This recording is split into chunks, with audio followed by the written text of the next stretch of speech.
Hello and welcome to a gorgeous day here at Frank Moody Park in Ewing Township. It's Thursday night action of ECCBL baseball right here on Jersey Baseball Nation. Ben Chowder joined alongside Luke Anderson here for you throughout tonight's matchup. It's the Battle of Trenton, the Capitals and Gens facing off for us here today. Now the Capitals, Luke, they're a team who just last night broke their 8-game losing streak. Not exactly in the most flashy way possible. They had a 7-7 tie against the South Jersey Kings. Regardless, though, it's an 8-game losing streak that they were able to snap. And you look at the Generals, a team who has now won two straight, with an 8-5 win over the Kings a couple days ago, and yesterday's 10-5 win over the Mammoths. And the Generals obviously sitting at second in the South, their 7-6-1 record, while the Trenton Capitals, one of the worst teams in the ECCBL, definitely the lowest in the South Division with their 3-10-1 record.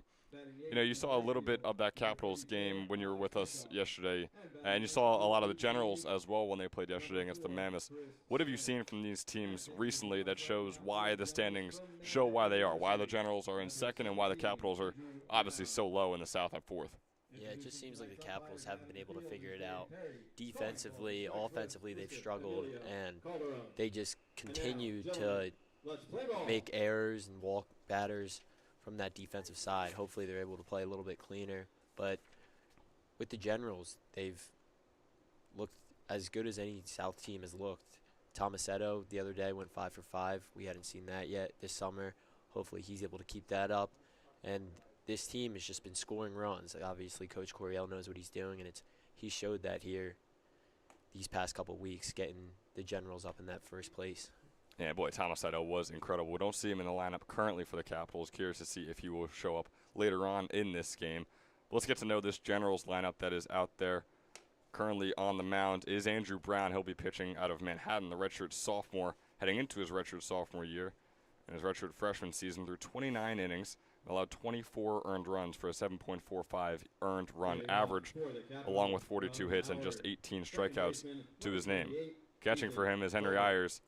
Over there on third is Doherty with Sestawicki at short. Tomasetto, is in second, and Lacara is on first, with Cano, Pizzell, Ploppert, and Bischoff rounding out the outfield from left to right. Up now is Ethan Tolbert for the Capitals, was their leadoff hitter yesterday in that 7-7 tie against the Kings, leading off for them once again here today. Start things off with a fastball low and away for the 1-0 count.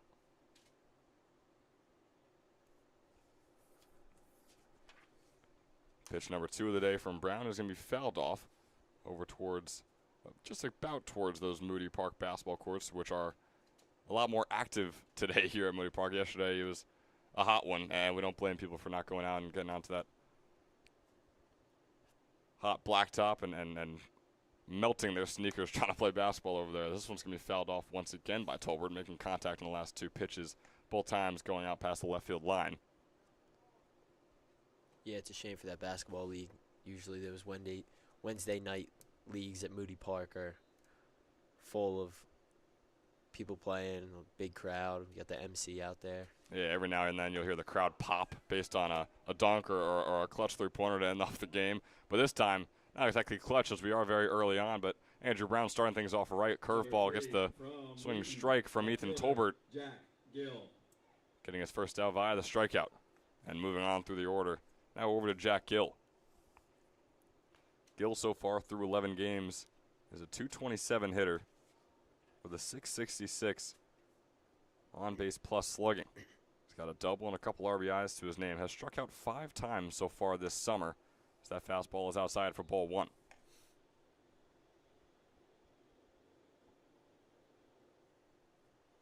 Gill heading into his sophomore season at Wheaton University. The Hamilton, New Jersey native has a 1-0 count. Make that a 1-1 count. Fastball is going to find the bottom left corner, putting the count even. Gill in yesterday's game had one of his best of the summer. He has 2 straight games now where he's gone 2 for 3 with the bat in his hands. Would love to keep that streak going here today. He's got 2-1 count as that fastball is in a similar spot, but just a little bit more outside. Yeah, yesterday going 2 for 3 with an RBI to his name, a couple of runs and a walk as well. Not too shabby from Gill, who, like I said, has been on a bit of a hot streak these past couple of games. Trying to keep it going right here, and he absolutely will. The ground ball single gets past the glove of Tomasetto and is out into right center. And that puts the first base runner on for the Trenton Capitals. From the Cornell Big Red, the DH, number 22, Jaden Shin. So 5 hits in 7 at-bats over the past 3 days for Jack Gill. After, of course, looking at his average, just a .227 hitter. He struggled earlier in the summer. First pitch on Jaden Shin is going to be a foul ball directly down into the dirt, bringing up strike 1.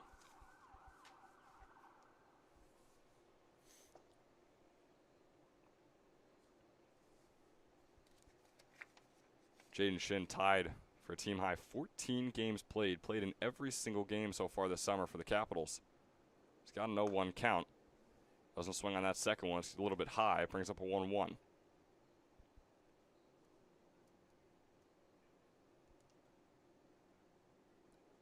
This guy who just wrapped up his freshman year at Cornell didn't see much playing time. Just 1 at-bat, 1 strikeout to his name. Off goes Gill over to second base. Ayers wasn't able to corral it. Tried to get the quick handoff from glove to hand, and ball just kind of flew out and fell into the dirt. So Gill will easily steal second, puts a runner in scoring position here. 2-1 count on Shin.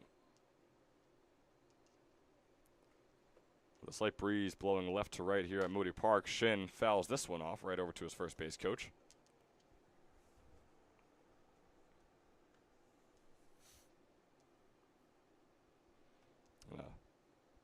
Depending on who you ask, a much better day for baseball here at Moody Park. Probably in the low 80s right now. The sun is shining bright. Absolutely gorgeous here in Ewing, New Jersey. So that curveball is a little low and inside, bring up a 3-2 count.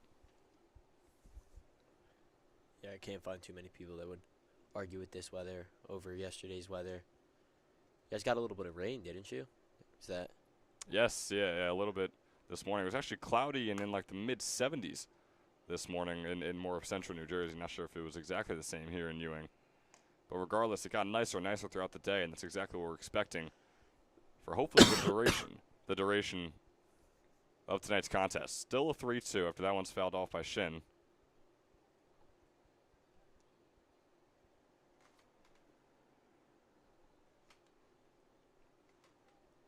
Here's a 3-2 offering from Brown. His 15th pitch of the afternoon is going to be a chopper over to Lacara. Takes a while to get there. Shin is out at first.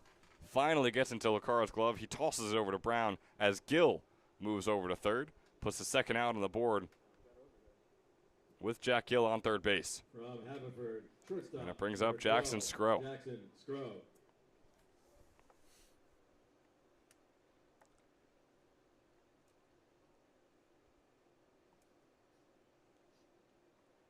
So Brown is now 16 pitches into his initial inning. He's facing off against Scrow, who has been pretty hot in recent games. Yesterday went 2 for 3 with a double and an RBI. And Jackson Scrow has just 8 hits on the summer. 6 of them have been doubles. He's got a 1-out count. Make that a 1-1. That fastball nearly right down the middle. A gorgeous pitch, though, from Brown.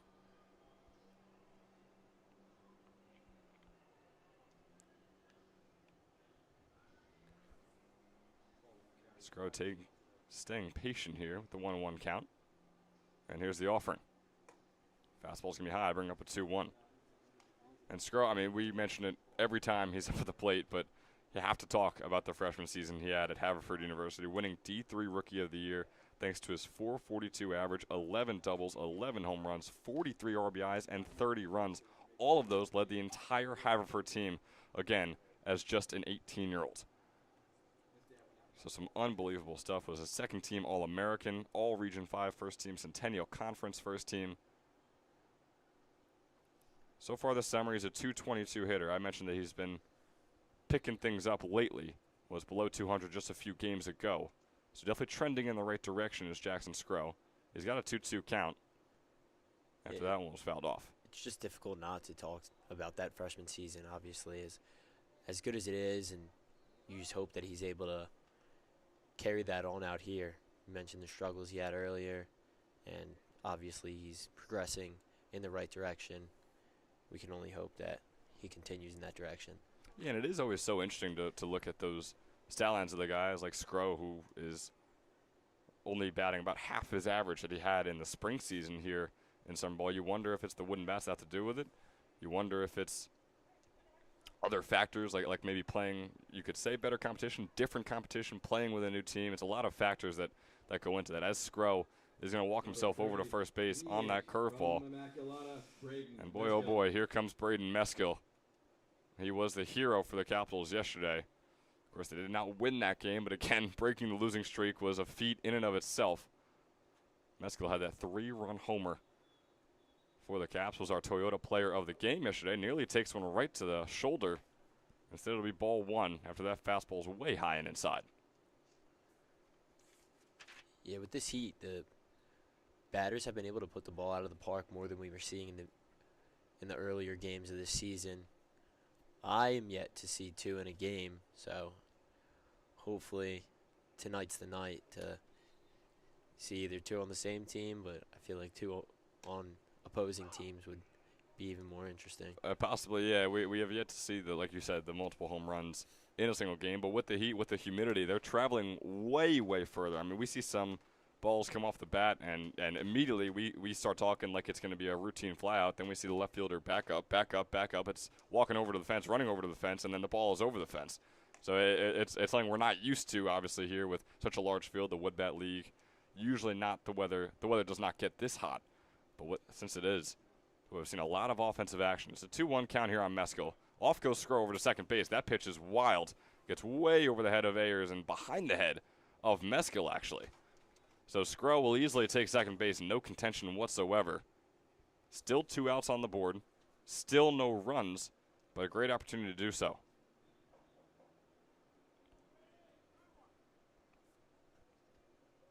It's a 3-1 count here for Meskill. Just 2 walks so far on the summer. Make that 3 as that fastball is inside, and it loads up the bases. From FDU Madison, first baseman, number 29, Eddie Apolina. So now with Meskill on first, Skro on second, Gill on third. Eddie Apolina is the next man up for the Trenton Capitals. A 182 hitter for them this summer. Takes the first pitch in there for strike 1.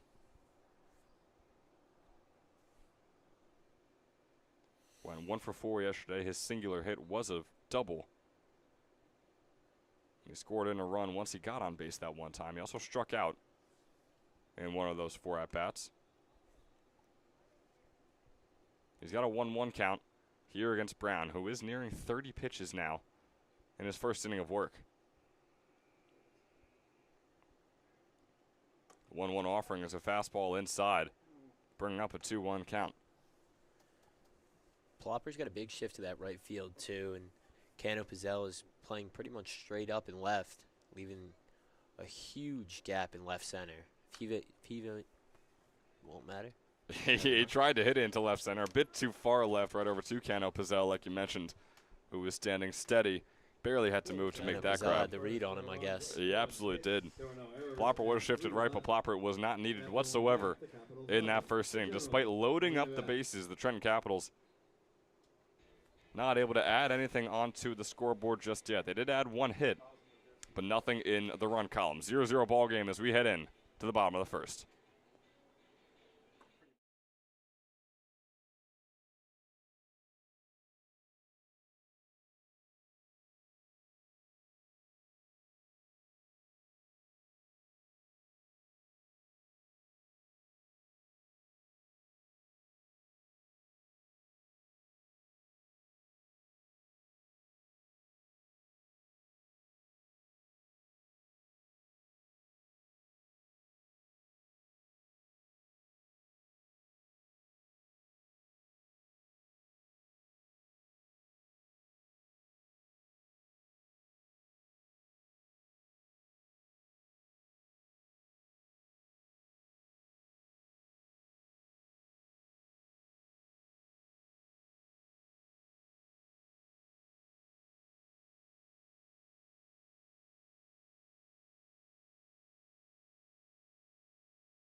And welcome you back here in the bottom of the first. James Muller up on the dish for the Trenton Capitals. Just wrapped up his junior season at Alvernia University. Through just 4 innings, allowed 3 hits and 2 earned runs for a 4.5 earned run average.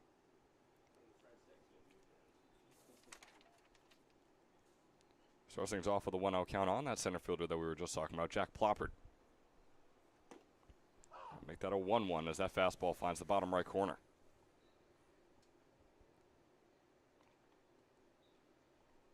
James Muller so far this summer has pitched a little over 12 innings.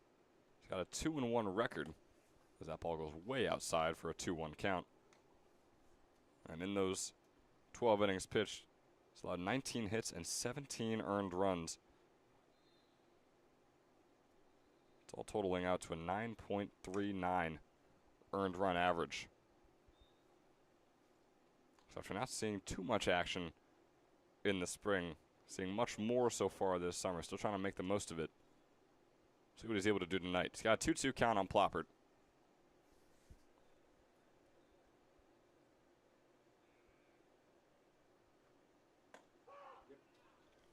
I guess the breaking ball in there for the strikeout. Both the top and the bottom starting off with a strikeout for both these pitchers. Muller's going to hope that this inning does not last nearly as long, although he'd love to have the same run result at the end of this inning without throwing the 30 pitches, similar to how Brown did. He's facing off against Sestawicki, his second batter of the day. Breaking balls in the dirt for ball 1.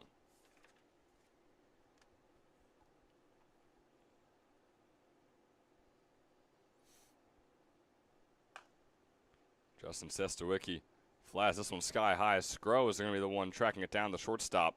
Makes the play in shallow left center and puts the out number 2 on the board. Muller, only 7 pitches into his day.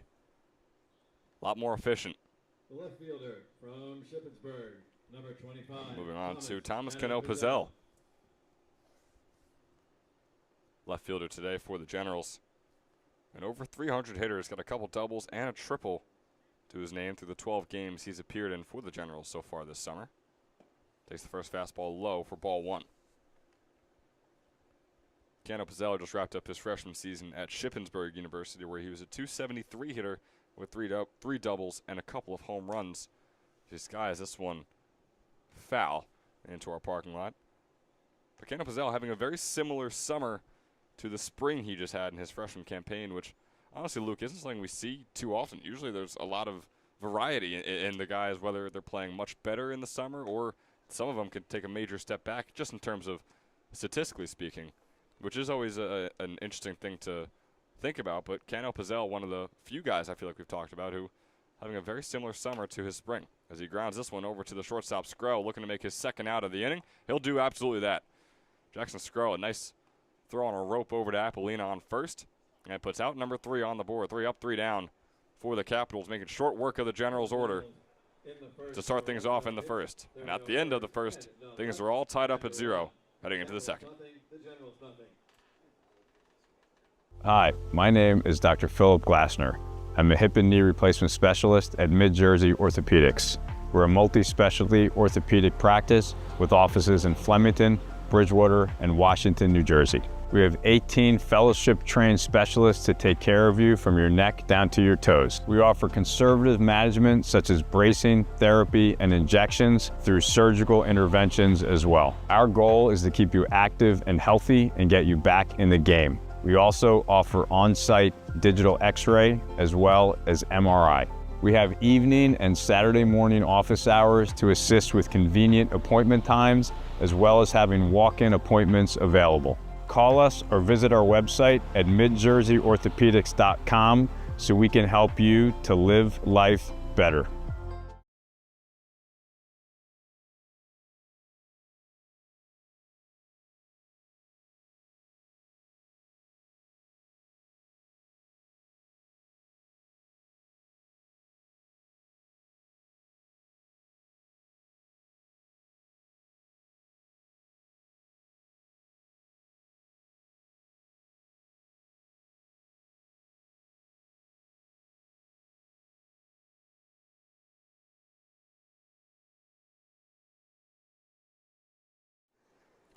And we'll welcome you back here in the top of the second. Andrew Brown back on the mound. For a little over 30 pitches in his first inning. Hoping to make things much more quick. Much more quick. Oh, my goodness. Hoping to get out of this inning much quicker this time around. My goodness. Communications major for what? He's facing Danny Simbinos out of Catholic University. The Catholic University commit, I should say. Takes the first ball in there for a called strike one. Wrapped up his senior season at CBA, Christian Brothers Academy. It was a .473 hitter for them. 12 doubles, a home run, 28 RBIs. That average and those RBIs leading the team. He's got a 1-1 count here against Brown. His 33rd pitch. Looks to be a little blooper out into right field. It's going to get down nowhere near Bischoff before he could get to it. So Simbinos will get on base. His third hit of the summer. Now 3 for 13. In the 6th game he's appeared in for the Capitals. From LaSalle, right fielder, number 10, Austin Wright. So nice way to start off for Danny Simbinos here today.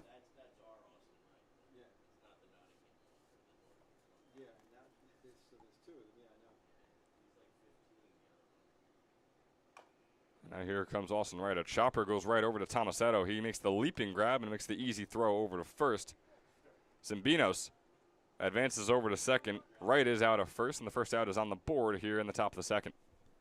Coming our way from Ramapo. These past couple of days, I've seen so many of those just chop balls, and they get so much air. It's been difficult. Like, Tomasetto did a good job right there, and I think it was Laquara who fielded it earlier. But yesterday, they just had trouble reading it off the ground. They were staying back on it, and just infield singles because they were having trouble reading the balls off those hop and letting them get an extra bounce. Yeah, and we saw Jaden Shin. You mentioned Laquara had that out before off of Jaden Shin's kind of ground hit over to him. But yeah, I mean, that ball was sky high. You thought it was going to stay in the air long enough for Shin to be able to race over and get onto first in time. It's crazy, running 90 feet before the ball even hits the ground after its initial bounce. I haven't seen it just yet. Both sides have been able to corral those, or I should say the Generals have been able to corral those both times. We have a 3-0 count on Zach Barbash here. I guess at that point, too, you would much rather take those than the regular Moody Park bounces that they've been getting in these earlier games. Yeah, you'll take a bounce where all it can do is go in the air, and then you can just get under it and wait rather than waiting for a ball that's coming at you at maybe 70 miles per hour, and you have no idea where it's going to bounce off to your face or directly over you, directly between your legs. Barbash walked. It brings on Parker Murator. First pitch is in there for a called strike one.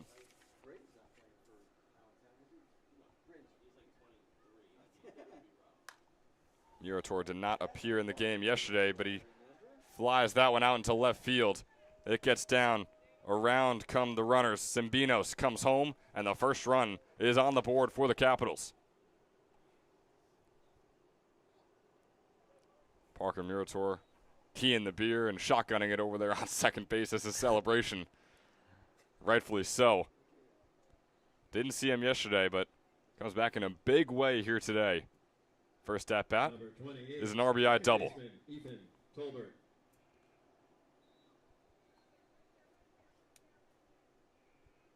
Now all the way to the top of the order, Ethan Tolbert back up at the plate, the lefty hitter. Struck out in his first at-bat. Takes that first pitch, fastball a little bit outside. And that first at-bat kind of gave Brown, you kind of feel like some false hope, right? I mean, again, he still didn't allow any single runs in the top of the first, but regardless, through 32 pitches, which is not exactly what he was expecting after a quick 4-pitch strikeout against Tolbert. He's got a 1-1 count after that one's called strike one. Barbash is on third, Murator on second.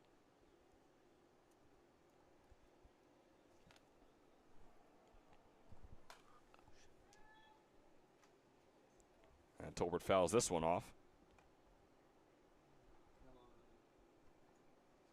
For the 1-2. Wind still blowing left to right here at Moody. The 1-2 pitch coming up from Brown, his 43rd of the day. There's the offering. Swing and a miss from Tolbert. Throws the bat back towards his own dugout. It's his second strikeout of the day. It's Brown's second strikeout of the day as well. Number 3, left fielder Jack Gill. So not exactly ideal to start off. Tolbert doesn't even pick up his bat either. Just disappointed with himself. Walks right back. Luckily, Shin's there to pick it up, hand it to Scro. And that's tough because Tolbert's a guy who has just 5 strikeouts on the summer through the 11 games he's played, and a near 400 hitter for the Capitals. It's not exactly the day he's dreamt of having. Maybe the worst start to his game. Worst start to a game you possibly can have. I mean, two strikeouts doesn't get much worse than that for him. Brings on Jack Gill. He had the first hit of the day for the Capitals. They're going to do that again right here. Maybe bring home a couple runners. Starts things off with a 2-0 count. There's 2 outs on the board now.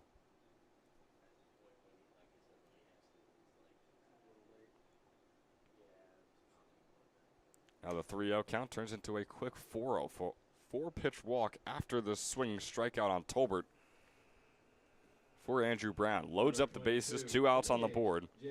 A reminder that the Capitals struggled to do much with this in the first inning when they loaded up the bases.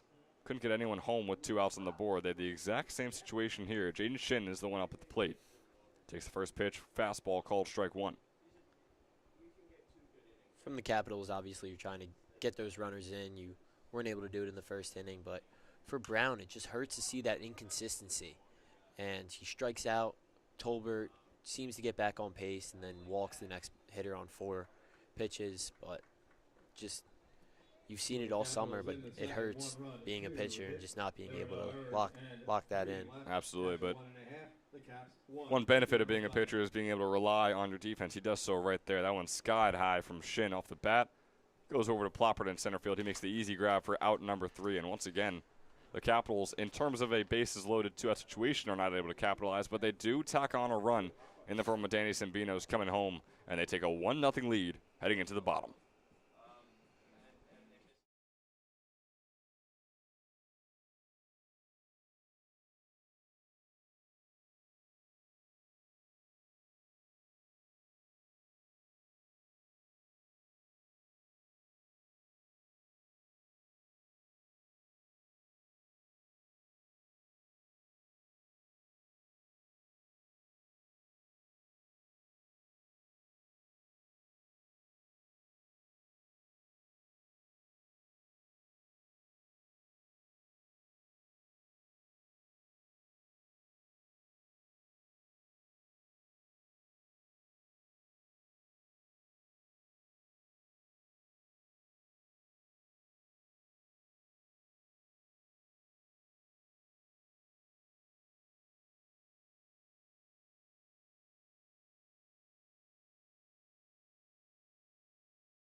And now moving on to the bottom of the second inning. It's Nick Tomasetto up at the plate for the Trenton Generals. Wrapped up his redshirt freshman season at Rutgers, New Brunswick.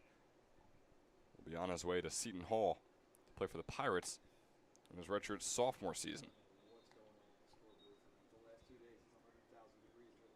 He's a .333 hitter so far this summer. Was a .218 hitter in the spring for the Scarlet Knights. He's got a 1-0 count, make that a 2-0. Fastball just gets away from Muller just a tad.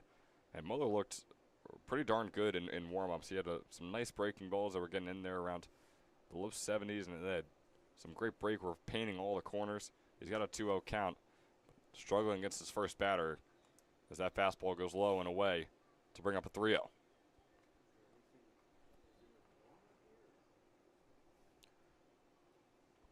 So after going 3 up, 3 down to start off the game, the Generals looking for a much different inning this go-around. That fastball finds the bottom right corner against Tomasetto, bringing up a 3-1 count. Doesn't swing at the 3-0, which we always say is usually the move we see from these players. Here is the 3-1 offering from Muller. It's a fastball in the dirt, and Tomasetto will take his base. His 9th walk of the summer. It's the 15th game he's played in for the Generals. That's a team high for them. Played in every single game so far this summer. Muller still only 16 pitches into his day. Facing off against the catcher Ayers here, who fouls that one off for strike one to start things. Ayers, another guy, played in 6 games so far this summer, is a 300 hitter with 685 OPS.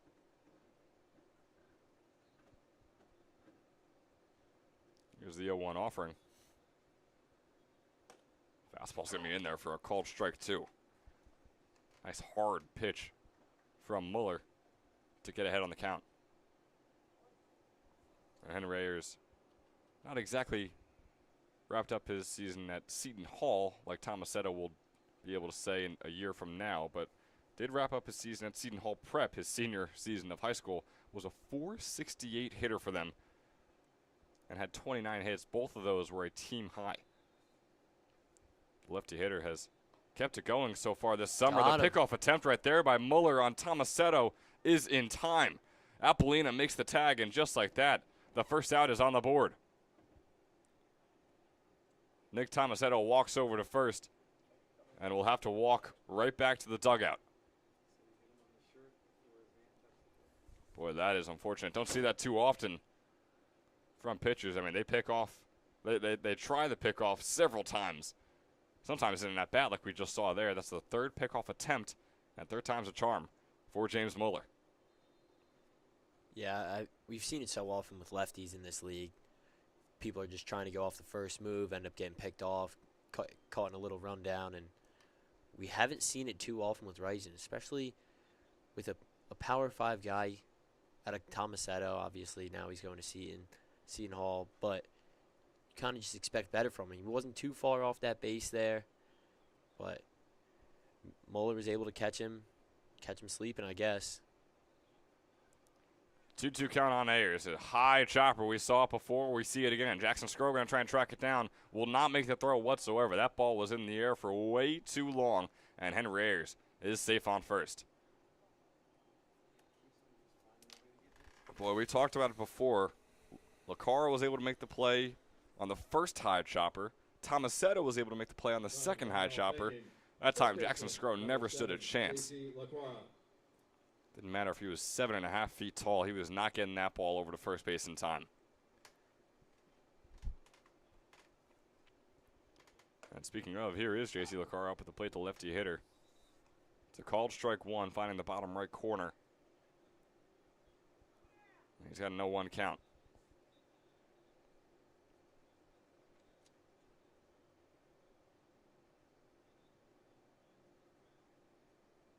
There's the 0-1 pitch. Swung on and fouled off right back towards us. Boy, big flinch. Big flinch out of Luke Anderson. That one got me bad. You know, on Tuesday when I was calling the game with Luke Lundler, he kept trying to trick the audience into thinking that I was flinching at every single foul ball that hit this fence. Now, I'll admit there were one or two that I dove for the trenches once I saw him coming my way, because that one's fouled off by Lacara. But boy, I could say confidently I was stone cold on that foul ball. I don't know if you could say the same, Luke. No, I cannot. And you're a baseball guy too. Yeah, that one got me bad. I don't know. There's an 0-2 count here for Lacara. Muller's 25th pitch of the day coming up.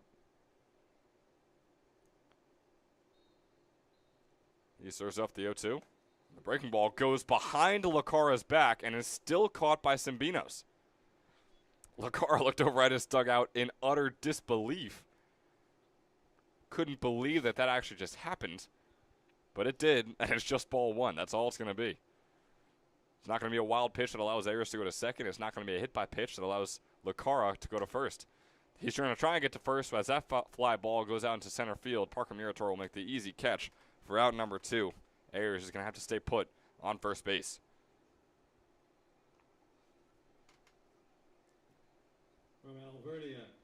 So James Muller, looking real solid so far for the Capitals, has allowed just one hit, and it just happened in the form of Henry Ayers' high chopper. Other than that, though, he has been fantastic on the mound today for the Capitals. And as I say that, the fastball is a wild pitch that goes way away from the outstretched arm of Cimbinos, and Ayers will take second. So there we go. I just can't compliment a guy, I suppose. It's not going to be a 1-0 count on Doherty, formerly number 18 for the Generals. Today he's going to be donning the number 9. Fastball goes inside for ball 2. And it is Justin Doherty, not his brother Jake. So Justin's out there. He's 2 for 18 so far on the summer. This is his 8th game with the Generals.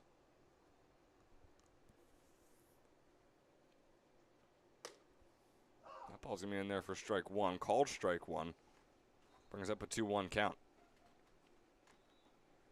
Muller still under 30 pitches on the day. That was his 29th, so his 30th coming up right here. 2-1 is going to hit off the bat of Doherty. It's not going to be fair. It'll be a foul ball, and it'll be a strike 2.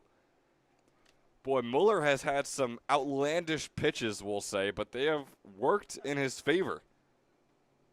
Maybe that first wild pitch or inerrant pitch didn't really work in his favor, but Cimbino still caught it, and all it was just a ball 1 against Ayers.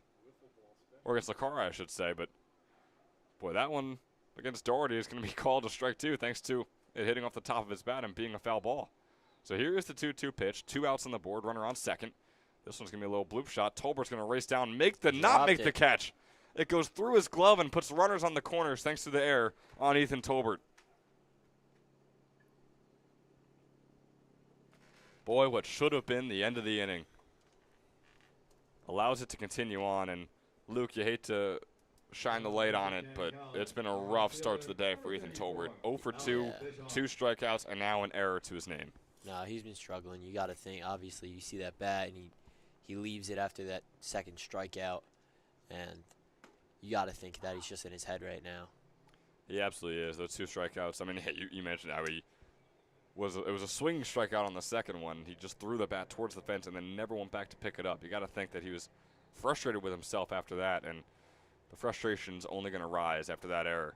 Off goes Doherty over to second base.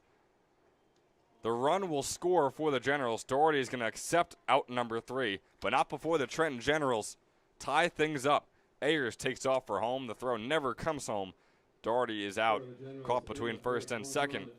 Bischoff will still be at the plate when we come back in the bottom of the third, but first off, it's the top of the third coming up for you right after this.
Back here, top of the third, ready for you. It's a 1-1 ball game. Thanks to that steal situation the Generals were just able to put on for us. Jackson Scrow is going to take the plate to start things off in the third inning for the Trenton Capitals. Scrow takes the first pitch, grounds it over to third. Doherty makes the leaping throw over to first. What a play by Doherty. Number 18 turns number 9. Doesn't matter what number he's wearing. He's making plays out there on this Moody Park field. My goodness, what a grab, what a throw, and out number 1 is on the board for the Generals. Yeah, good reaction there out of Doherty. Gets one of those awkward bounces. He's able to reach to his side and makes it an even harder throw than it already is from that third base spot. It absolutely was. It brings on Braden Meskel. He walked in his first plate appearance today. He's got a 0-1 count right here. Thanks to called strike 1. Make that called strike 2 as well. 0-2 count on Meskel. Complete opposite situation he was in his first at-bat. As the lights have been turned on here at Moody Park. It's only 6:40, but definitely a bit darker than it was yesterday. Breaking ball nearly hitting Meskel way inside. It's going to be ball 1, 1-2 count. I think Meskel was surprised that didn't end up getting his knees, some part of that pant.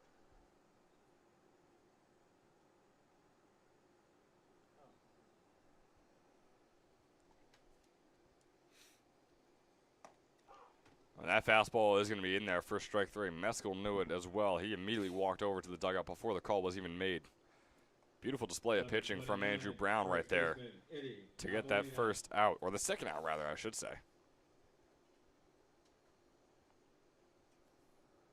Brown now has 3 hits and 3 strikeouts to his name. This one, Apollina, first pitch, grounder right over to Sestawicki. The throw is over to first, and how about a quick inning from the Trenton Generals defense? Wasn't exactly the case in the first inning, but in the third inning comes all the way wrapping around. And it's a 3 up, 3 down for Andrew Brown and company. 1, 2, 3 heading into the bottom of the third. We'll see you there.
Welcome you back here in the bottom of the third. A reminder that this game is sponsored partly by Northfield Bank, proudly serving local communities since 1887 with branch locations across Mercer and Hunterdon counties. Northfield offers simply free checking with no minimum balance, no monthly fees, and no per-check charges. Northfield Bank customers also enjoy free online banking, mobile app access, as this one's line out over to third base in the middle of our ad read. Out 1 is on the board for the Generals. As I was saying, Northfield Bank customers also enjoy free online banking, mobile app access, and a free debit card for everyday purchases. For more information, please visit northfield.com or follow Northfield Bank on LinkedIn, Instagram, Facebook, Twitter, and TikTok at Northfield Bank. Once again, thank you to Northfield Bank for partly sponsoring the ECCBL, sponsoring our game here today. Boy, 2 pitches, 2 contact hits in play. Chris Salmon this time. It's a high fly ball. Catch is made by Ethan Tolbert. 2 pitches, 2 outs for James Muller here in the bottom of the third. Number 11, center fielder, Jack Ploppert. And again, it was Alex Bischoff who had that first line out. I know I was in the middle of my ad read, giving all my attention to Northfield Bank and not exactly to Bischoff's quick 1 pitch out. But we move on to the top of the order here. Jack Ploppert up at the plate. That ball's in the dirt. So can't get the 3-pitch, 3-out inning for James Muller. He kind of had a bit of a chuckle there. Yeah, I think Coryell is too experienced of a coach. He's probably telling Plopper to take that pitch right there. I mean, nice catch right. It was a beautiful catch by Wright. That ball was traveling all the way out into right field. He caught it for out number 3. So you might not get the 3-pitch, 3-out inning, but a 4-pitch inning isn't exactly the worst thing in the world for James Muller. That. He is just 37 pitches into his day after finishing off 3 innings of work. Still a tie ball game here at Moody Park. We move on to the 4th inning, tied up at 1-1.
Top of the 4th coming at you after a lightning fast bottom of the 3rd. Cimbinos tried to keep things going, get pretty much 4 straight balls in play. Couldn't do so there. Fouls that first pitch off. It's off the hand of Andrew Brown, who is now 57 pitches into his day. Gotta imagine he'd like to keep things under 70 pitches once this is all said and done. He's got a 0-2 count for that called strike 2. Nice breaking ball finding the bottom right corner. Yeah, his teammate Welsh yesterday comes up with an ECCBL record of 150 pitches. As this one's flat out into center field, Jack Plopper backing up a little bit, making the grab for out number 1. But yeah, Welsh's what was it, 157 pitches?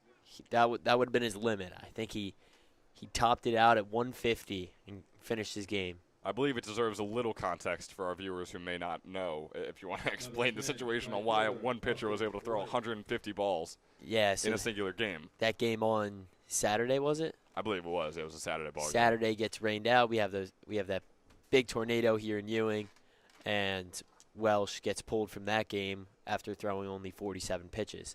He then starts tomorrow after having, or yesterday, after having 4 or 5 days off of rest, and he's feeling good, comes in, and now he has a new 110 pitches that he's allowed to throw during that game, and he used them all up, and he pitched pretty well. Sounds like it. Welsh pitching well. So is Brown at the moment. There's only 1 run on the board. Sure, he's allowed 3 hits. He's got a quick 2 outs as Austin Wright flies out to right field. Bischoff makes the easy grab and move on through the Capitals' order. Zach Barbash is up at the plate here.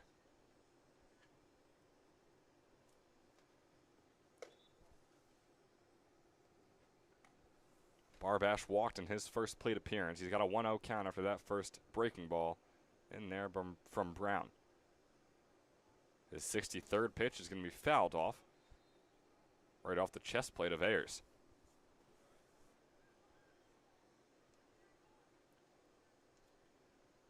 So much different story in terms of pitch count for both these pitchers. Mueller through 3 is at just 37. Meanwhile, we have Brown at 63.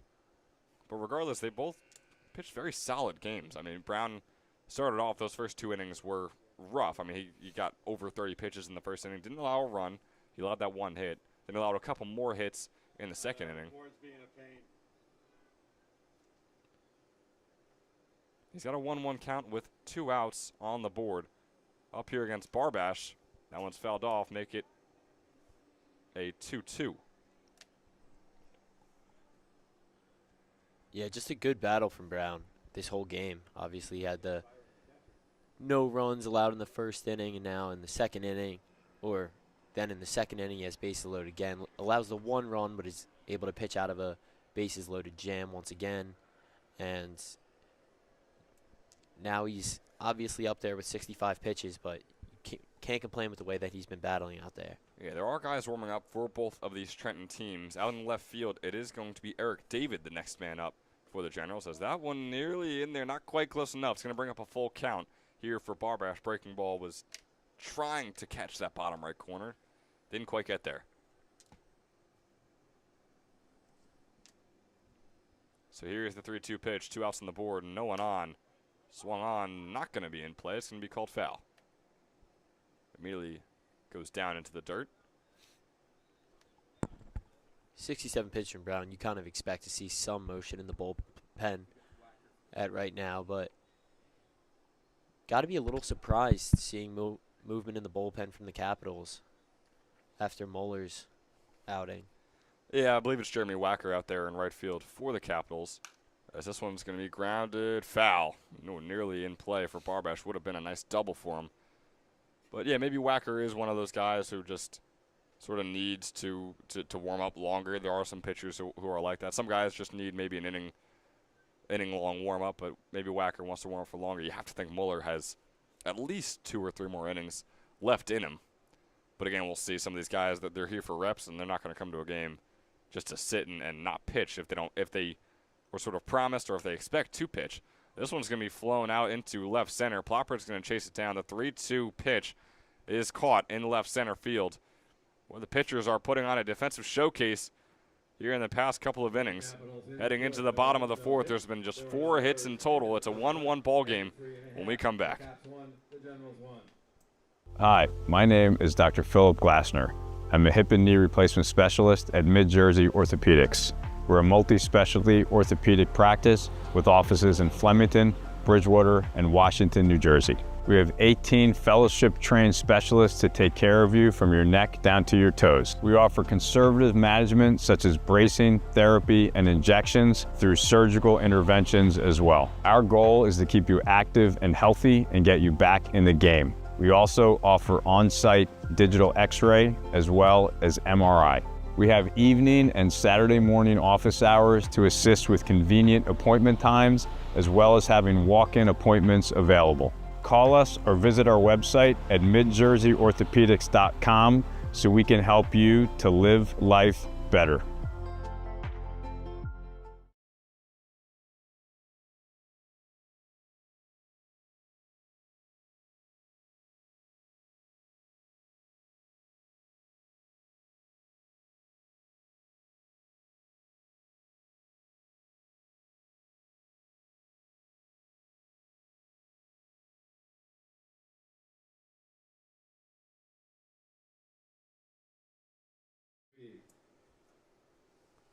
And back here in the bottom of the 4th after a couple of quick 3 up, 3 down. I'm not even going to say a couple, 3 straight 3 up, 3 down half innings.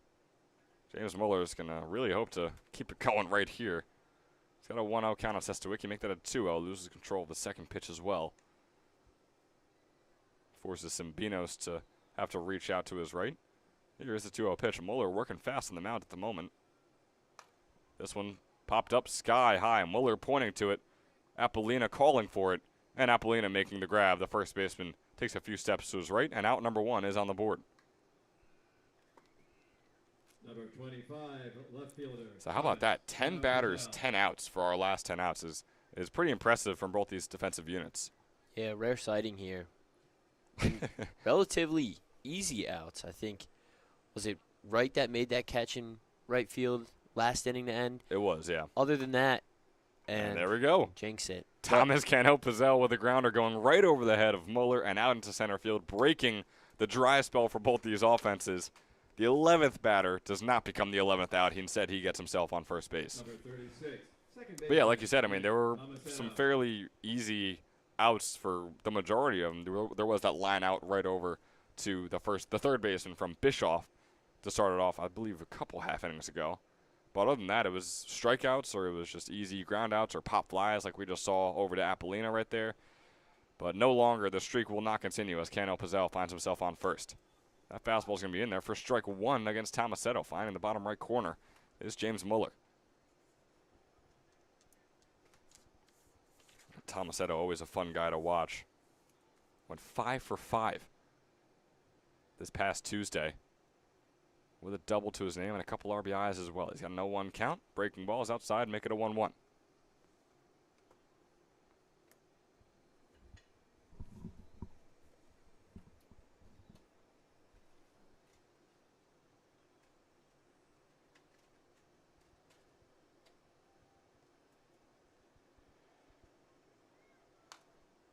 This one fouled off from Tomasetto. It'll be a 1-2 count.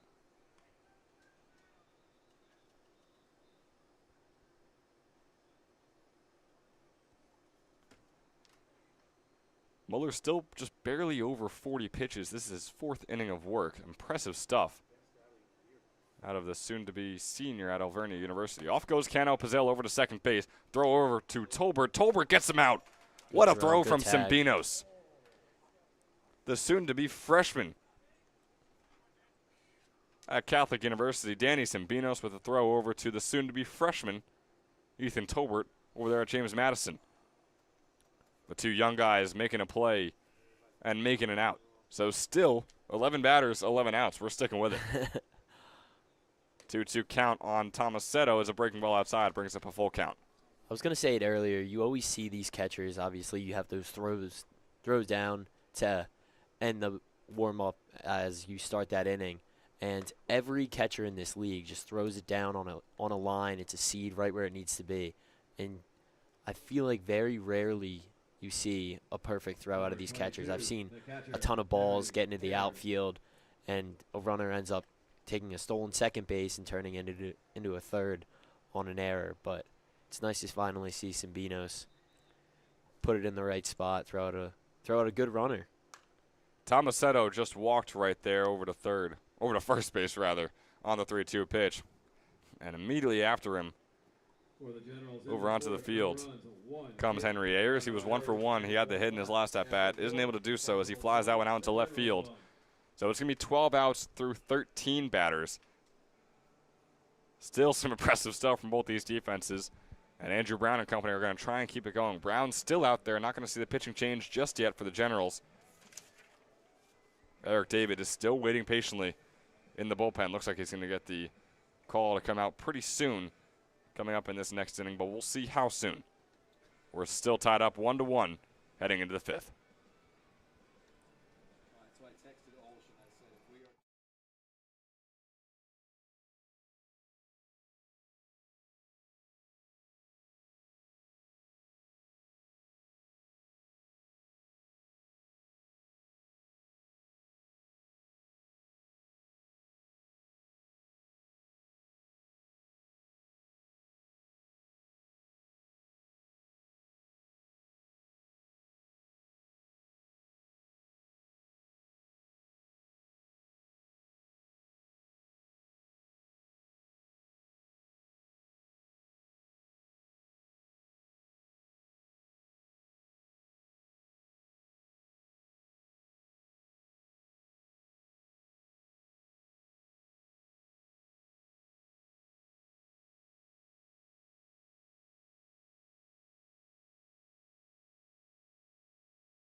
And welcome you here into the top of the fifth. Once again, Ben Chadwick joined alongside Luke Anderson here for the Battle of Trenton.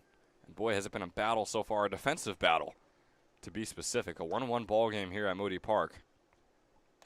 Capitals back up at the plate. Parker Murator with the bat in his hands. Bottom of the order due up right here for the Capitals. First couple fastballs are inside to bring up a 2-0 count.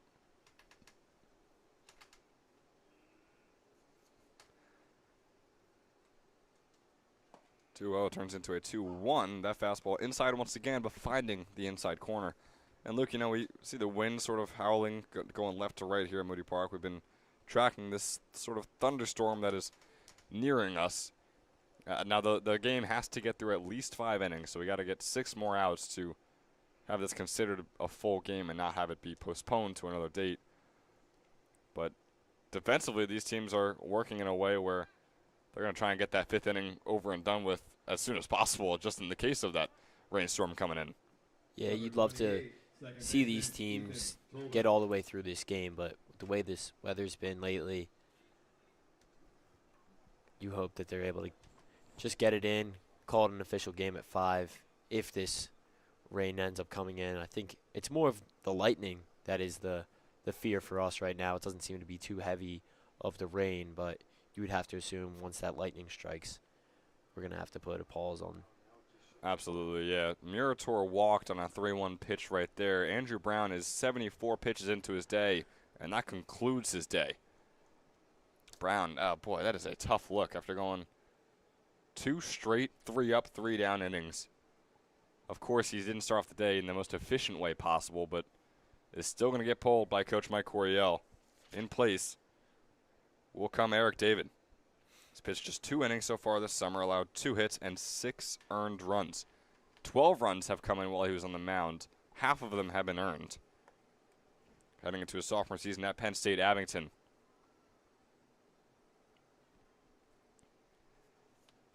So while he gets his warm-up pitches in, we remind you once again that the ECCBL is sponsored in part by Northfield Bank, proudly serving local communities since 1887 with branch locations across Mercer and Hunterdon counties. Northfield offers simply free checking with no minimum balance, no minimum fees, and no per-check charges. Northfield Bank customers also enjoy free online banking, mobile app access, and a free debit card for everyday purchases. For more information, please visit enorthfield.com or follow Northfield Bank on LinkedIn, Instagram, Facebook, Twitter, and TikTok at Northfield Bank. We're going to be right back as Eric David finishes his warm-up pitches here in the top of the 5th.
Back returning to the top of the 5th inning here with Eric David on the mound, the righty pitcher for the Generals. Puts the first ball in there for a called strike 1 on a man who has seen way too many called strikes here today. It's Ethan Tolbert. His first 2 at-bats were 2 strikeouts against Andrew Brown. Now he's facing Eric David, hoping that the pitching change can also put a change to his offensive day. Nearly taking off was Murator. Went to about the halfway point between first and second, paused, and then ran immediately back over to first as Ayers picked up and cocked the arm back, ready to throw over. It's a 1-1 count here for Tolbert.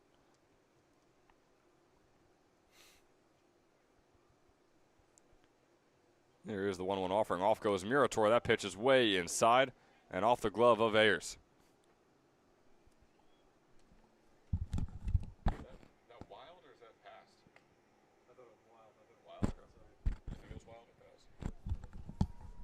So the wild pitch off the arm of Eric David, just his 3rd pitch of the day, is one that's going to allow Murator to advance over to second. And boy, by the way he was moving, I think he was getting second base no matter what, even if Ayers had that ball in his glove and was able to make the throw over quickly. Yeah, he did a great jump. Regardless, it's a 3-1 count as that fastball is low and inside on Tolbert. So Tolbert ahead in the count right here, something he hasn't been able to say yet today. 3-1 offering coming up from David. Way inside, nearly striking Tolbert. Regardless, it's putting him on first no matter what, whether it hit him or not. So runners on first and second here for the Capitals. Moving on to the second man up in Jack Gill.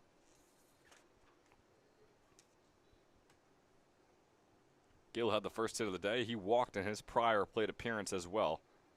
So been on first twice in his 2 appearances. Looking to make that 3 times right here. First pitch, swing and a miss from Gill. Nice fastball off the hand of Eric David. In his freshman season, he threw 5 2/3 innings for Penn State Abington. Allowed 4 earned runs and 5 hits. It all comes out to a 6.35 ERA. Did strike out 7 batters, however, in those 5 2/3 innings pitched. But this time he's going to strike Gill right on the back and load up the bases. It's David's first hit batter of the summer. It's his first hit batter in over a year as well. Didn't hit a single batter this spring either. Not the ideal start right now from Eric David, walking Tolbert on a near hit by pitch and getting the actual hit by pitch on Gill right there, who seems to still be holding his arm after that one in a bit of pain, but he's able to say that he's been on base 3 out of 3 times so far today. We move on to Jaden Shin. First pitch is a called strike 1. Shin has put balls in play both times in his at-bats, but has not been able to get over to first successfully either way.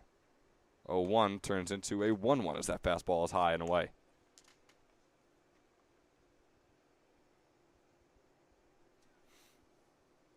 Still no outs on the board. Bases are loaded up here for the Capitals. A prime opportunity to take a lead in what has been a very defensive ball game up until this point. Fastball is going to go way inside and hit Shin on the arm.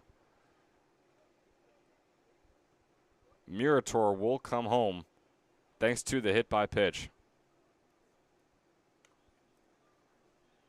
It won't be an earned run for David just yet, but by the pace he's going at, I mean, you got to think the earned runs might start piling up here soon. After the fastest 12 outs we've probably seen here this summer, that comes to a quick halt, and now we have bases loaded after walking in it, or hitting in a run, I should say. Yeah, and not a single out to show for it either.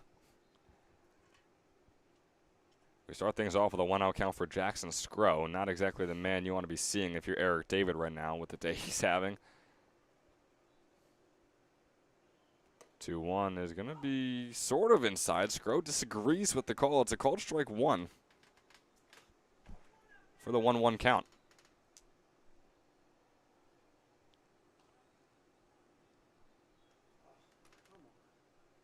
Next pitch for Scrow. Oh, that was a good-looking one, but they're going to say just a tad high, bring up a 2-1.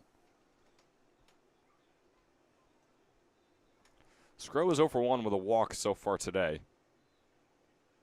It's his 3rd plate appearance right here. He's got a 2-1 count.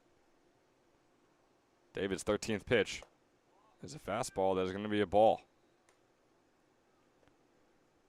So at least he looks like he has some more control over these pitches, but regardless, still not able to really find the strike zone and continuously put balls in there. Not even giving his fielders a chance right now.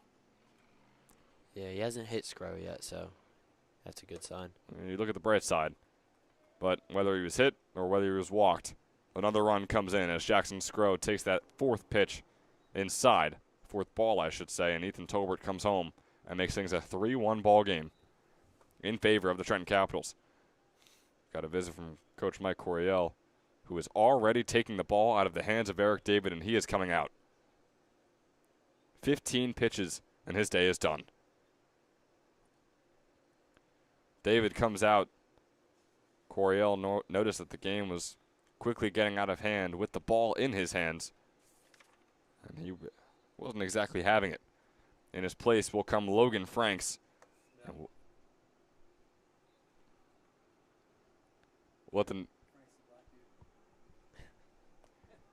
let the new pitcher, Doesn't whoever it might be, 37, like Hoiberg. Hoiberg. That's who it's going to be. Thought I saw 30 walking out there. It's not going to be Franks. It's going to be Hoiberg on the mound. We'll let him get his warm-up pitches regardless. We'll get our bearings together up here in the press box as well and be right back for you. It's a 3-1 ball game all of a sudden in favor of the Capitals.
So the top of the fifth continues. Still not a single out to show for it. We've seen 3 pitchers here in the 5th inning already for the Generals. 2 runs, no outs, bases still loaded. Braden Hoiberg is the man on the mound now, donning the orange jersey for the Gens. Starts things off with a 1-0 count against Meskel. So the 2, Braden's going at it. Looking finally for the first out, and the catch will be made quite easily. I might add as well, Nick Tomasetto having to take a couple steps to his right and finally make the catch for out number 1 here in the top of the 5th. Braden Hoiberg just wrapped up his senior season at Monroe Township High School. Pitched a little over 22 innings, allowed 33 hits and 18 earned runs for a 5.64 earned run average. So far this summer, he's pitched a little over 4 innings, has allowed 6 hits and only 1 earned run for a little over a 2.0 earned run average. He's facing off against Eddie Apollina, who's still looking to get on base for the first time today. He's got a 1-0 count after that fastball is inside.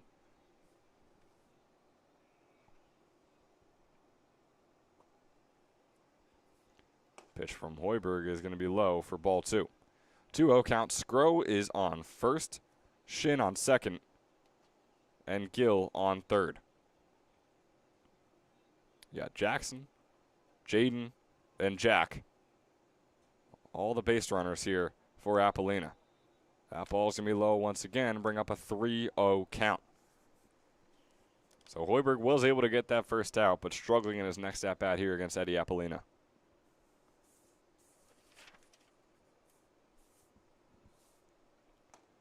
Apollina takes that one in there for a called strike 1 on the bottom left corner.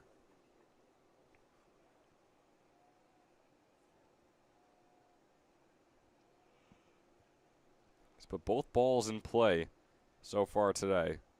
Has not been able to get over to first base successfully, except for now. His first walk of the game, just his 4th walk of the summer, despite his 14th game being played right now for the Trenton Capitals. And another run comes home for said Trenton Capitals, as they now lead 4-1 over the Trenton Generals.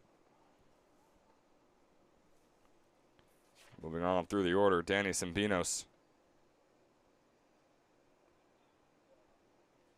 7th man up here for the Caps. Breaking ball. Ooh, boy, it was a good-looking one, but not quite in there enough. Just past the outside corner for a 1-0 count.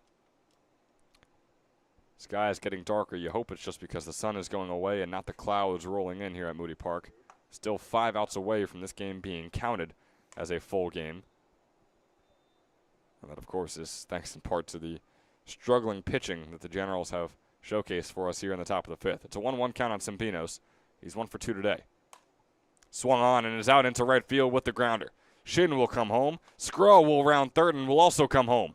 The throw home nearly in time. Maybe it was in time. Skro comes home successfully.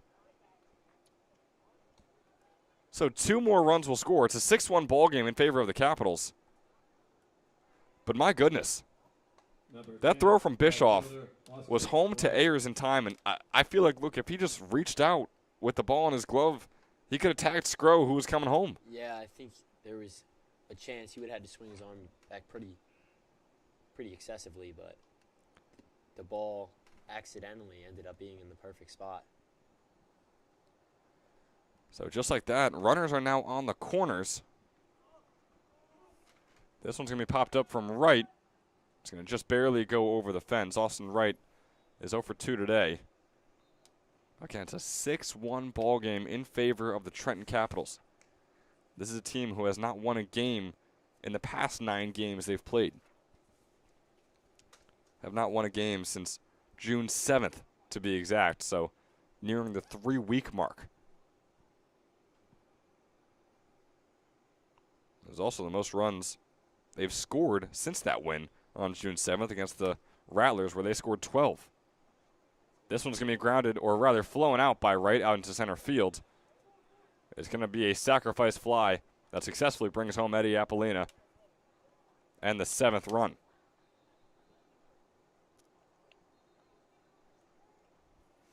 A 7-1 ball game in favor of the Capitals thanks to that sacrifice fly off the bat of Austin Wright. Sempinos stays put on first. 2 outs now on the board. Generals are desperate to escape this inning.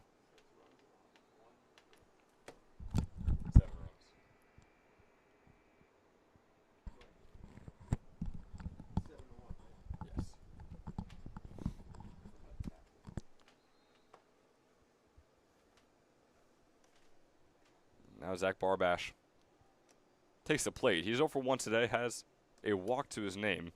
So everything's off with a 1-out count. Then he's got Sempinos on first. 2 outs on the board. Breaking ball. Finds the bottom right corner for a 1-1 count. Hoiberg trying to step things up here. It has been a rough defensive inning for the Generals, to say the least. Whole lot of runs, whole lot of earned runs as well. We're just going to have to see how we divvy them up once this inning comes to a close. It's a 2-1 count here for Barbash after another one goes inside.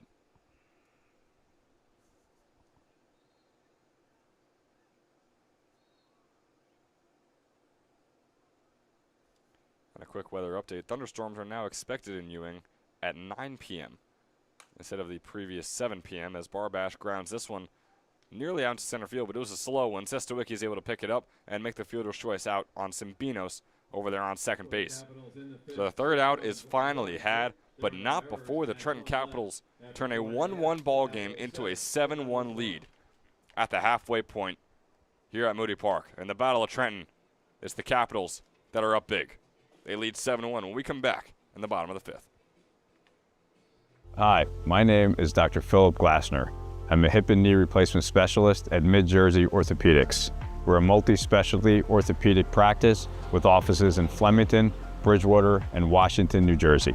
We have 18 fellowship-trained specialists to take care of you from your neck down to your toes. We offer conservative management such as bracing, therapy, and injections through surgical interventions as well. Our goal is to keep you active and healthy and get you back in the game. We also offer on-site digital x-ray as well as MRI. We have evening and Saturday morning office hours to assist with convenient appointment times, as well as having walk-in appointments available. Call us or visit our website at midjerseyorthopedics.com so we can help you to live life better.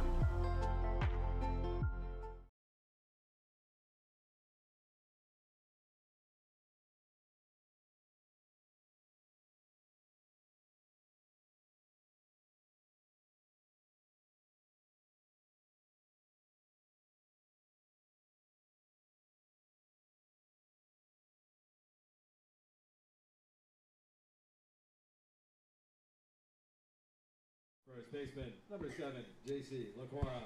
And we're back here in the bottom of the 5th with Moeller still on the mound and LaQuara up to bat. And he swings and misses at the first pitch.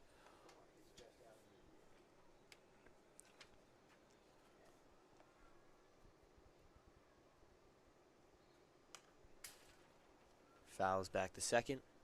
And after a long inning like that, it's tough for pitchers to come back in, find a rhythm, especially with the way that Moeller had been pitching. He looked good out there. He still has a low pitch count, and it's good to see him come back, throw those first 2 strikes, hopefully keep that same intensity that he's had for the rest of the game. Fouls back another one. Yeah, it absolutely is. It's a long break for Mueller to take in between innings, and like you said, he was firing off in the past couple of innings that we saw him trot out there for. Got 6 outs and I believe 7 batters. But we'll see how he's able to bounce back against LaQuara right here. I mean, he's got a solid count with a 1-2. LaQuara's a guy who hasn't been able to get a hit off on him just yet. He's 0-for-1 with that walk. Throws his second consecutive ball.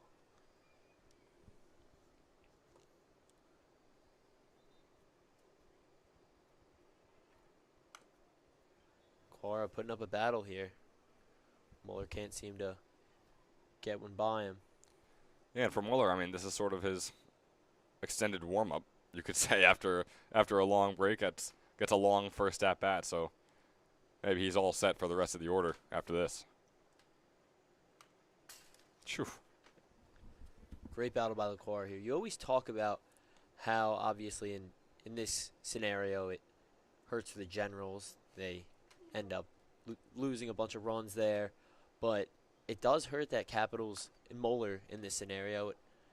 It's difficult coming back in after that long break, and I feel like that's something that doesn't get talked about too much, just because you're like, wow, that's 6 runs. It stinks for the people in the field just standing out there, and obviously hurts the scoreboard as Mueller is able to best LaQuara and sends him back to the dugout on a strikeout. Yeah, swinging strike there on the 9th pitch of the at-bat as well. But no, you're right. Yeah, I mean, defensively and especially for the pitchers, it's weird getting back out there after what was like a 20, 25-minute half inning. But regardless, I don't think there's going to be too much complaining from the Capitals dugout as they hold this 7-1 lead over the Generals. Doherty's now up to the plate, takes his first pitch for a ball down low. Puts this ball in outfield. You're right, had a good read on it, and never mind. Ball gets over his head, lost it up there.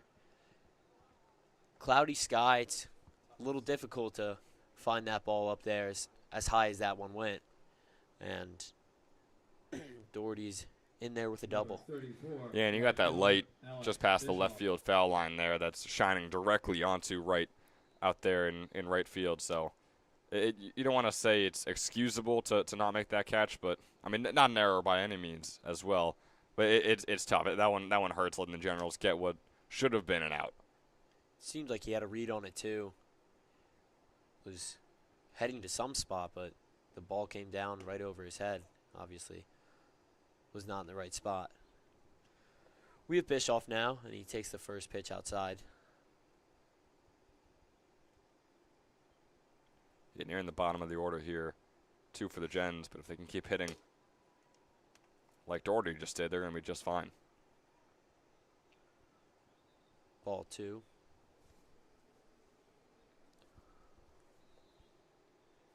Mueller sets, takes a look at the runner.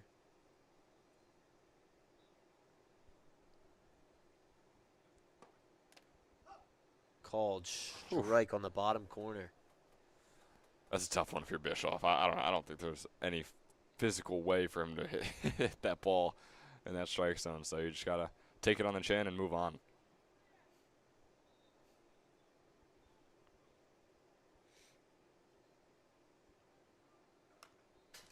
Fouls this one back. Doherty's moving a little bit on the base path out there, trying to get in Mueller's head. Oh, I'd say Doherty's moving a lot of bit out there on second base. I mean, well, you keep seeing Ethan Tolbert not even come even close to second base. I mean, right now he is after all the movement. And then he steps all the way off. Well, maybe he's going to come back. Nope, and off he goes. Yeah, he starts over there, but eventually gets back there, right into the middle of that base path. Count's full. And this is a big count on a guy like Bischoff, who usually is a very solid hitter, has had to struggle so far this summer. But you got the one out, you got a runner on second. Swing and a miss, and he got him. Some frustration from Bischoff there, slams the bat on the ground.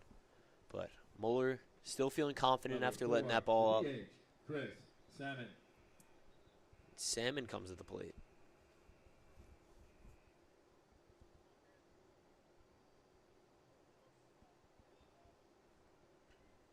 Salmon more favorable than those righty hitters as he takes the box from the lefty, but pops it straight up. Muller's pointing at it. Zimbinos comes out to make it, almost trips over his helmet. He's able to make an acrobatic catch. Good job keeping that balance.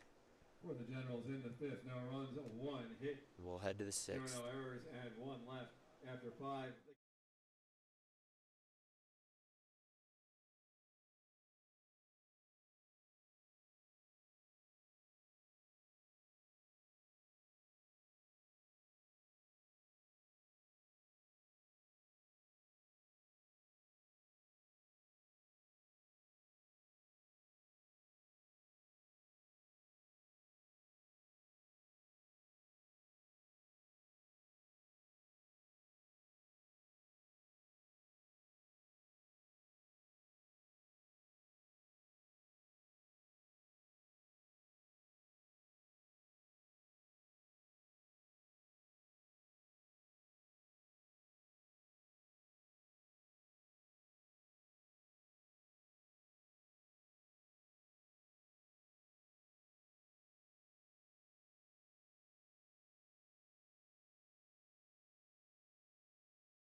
Welcome back here in the top of the sixth. A bit of confusion as we started off the inning.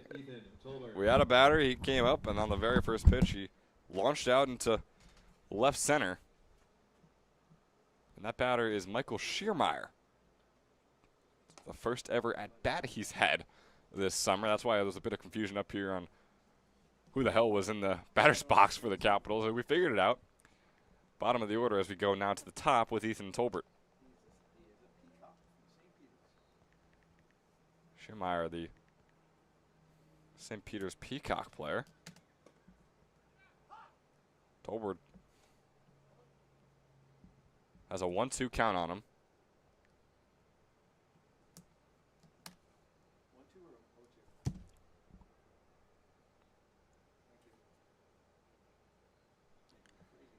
Here is the 1-2 pitch on Tolbert. He's already got 2 strikeouts to his name today. 1-2 pitch is fouled off.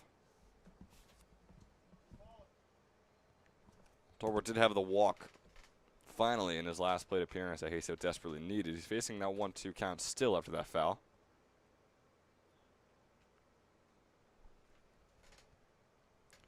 Got the runner on second and Schiermeyer.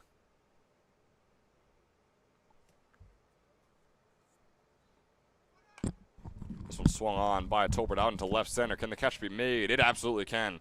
Thomas Cannell Pizzell running over, racing over, making out number one with the glove. Keeping Schiermeyer on second. Number 3. And advancing on over to Jack Gill.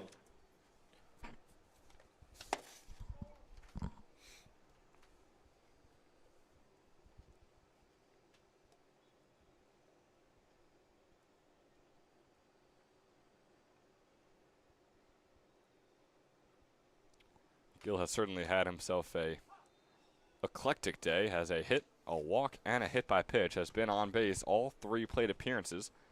It's a beautiful breaking ball from Hoiberg to get strike number 1. Called strike 1. This one popped up out into left field. Cannell Pizzell going to have to make another play. He absolutely will. Shallow left field grab on the fly out. Puts out number 2 on the board. Schiermeyer still waiting patiently on second base. Number 22, the DH, Jaden. Moving on over to Jaden Shin. Another guy, he's 0 for 2. Schiermeyer's got some speed out there on second. You saw how quickly he got to second on that double, and he's been looking to showcase it. Might be able to showcase it right here as Shin goes over into right center. That one's going to bounce over the wall. Ground rule double brings home Schiermeyer. Puts Shin on second. His first hit of the day is an RBI double.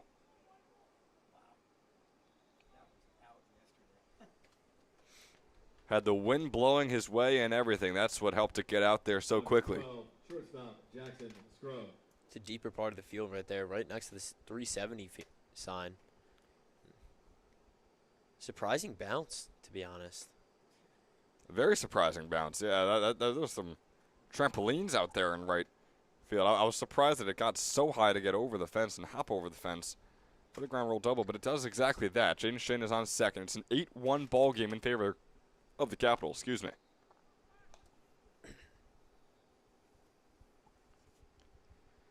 Brings on Jackson Scrow. It's another guy who's searching for his first hit today.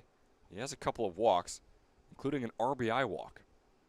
Thanks to those absurd bases loaded situations the Capitals had in bunches just an inning ago. Scrow has a 2-1 count on him, facing off against Hoiberg, who is nearing his 30th pitch of the day. As the Capitals, you're excited to see runs cross the plate in any manner, but you have to be a bit more excited seeing a ground rule double drive in Schiermeyer after hitting his double rather than the consecutive walks, the consecutive hit by batters, anything like that. You absolutely do, especially for a guy like Shin, who had his struggles earlier on the season, obviously didn't play too much in the spring, but is now a .250 hitter as Scrow grounds that one's going to get past the glove of Doherty. It was a hard hit ball over to him. Scrow finds himself on first. And the error on Doherty will keep the inning alive. 2 outs still on the board, now runners on first and second for the Trenton Capitals, as they look to continue to pile things on. And Braden Meskel has the same opportunity he did yesterday. 2 runners on, 2 outs on the board. He hit one over the fences yesterday. Can he do the same right now? Oh, he was swinging for it on the first pitch. Fastball right down the middle. Wasn't able to get much contact. Our reigning Toyota player of the game. It has no 1 count against Hoiberg here. Pops this one sky high out into right field, shallow right field that is, as Bischoff races in. Makes the grab for out number 3. Not a single more run will score. Only 1 for the Capitals. Man, I'm struggling with the grammar. Struggling with the grammar here today, Luke. We're going to have to throw you back on play-by-play, my man. Out number 3 had for the Generals. They trail 8-1 to the Trenton Capitals, a team who has not scored 8 runs in nearly 3 weeks. They're doing so today, and they're doing so in bunches. We'll see you in the bottom of the 6th.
Looking back here, bottom of the 6th. Defensive change out there, and no, it is not for the pitcher for the Capitals. James Mueller still continuing his day, and now his 6th inning of work.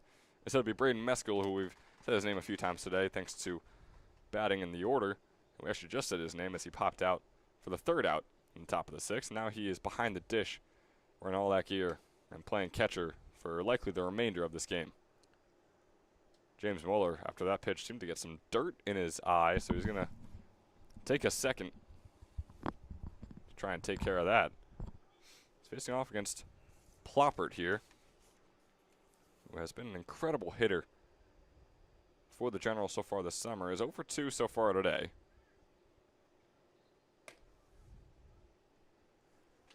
Including 1 strikeout. And right now he's got a 3-0 count. Looking to get on base for the first time today. He's got a pretty good opportunity to do so.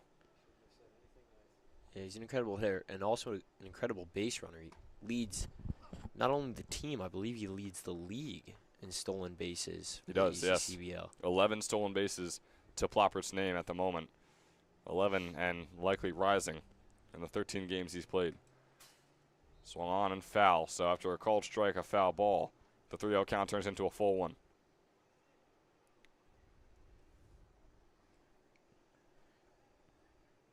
Can't really ask for a much better leadoff hitter, as you have him being pretty good from the hitting point, has his average up there, but just being able to get himself around the bases, that's what you ask for when you are thinking about who you want leading off the game. Number 29. He does that perfectly. Yeah, Ploppert, a .410 average so far on the summer. 16 for 39. Over 1,100 OPS, an on-base percentage of .550. That just rose a little bit there as he walked over onto first base. Actually, it did not rise a little bit because he is 0 for 2 heading into that past at-bat. But regardless, getting on base for the first time today is Ploppert. Sestawicki looking to do the same. He is also 0 for 2. He's got an 0-1 count. Check over on Ploppert, unsuccessful. The wind picking up here at Moody Park. It's getting a little cool, which is something we haven't been able to say here in New Jersey for, feels like forever, at least a few days, where it's been shorts and t-shirt and nothing else. As that breaking ball is way outside for a 1-1 count. Yeah, even with the rain, it's just been, the rain honestly makes it worse with the heat. It just feels gross outside. It's nice to finally get cooled off a little bit. It absolutely is. And tomorrow should be a much cooler day as well. 74 right now in New Jersey, and the high tomorrow will be 74. And Justin Sestawicki is going to ride this high as he gets that one out into center field. We'll bring Ploppert over to third base. He'll get down, and it'll be runners on the corners for the Trenton Generals.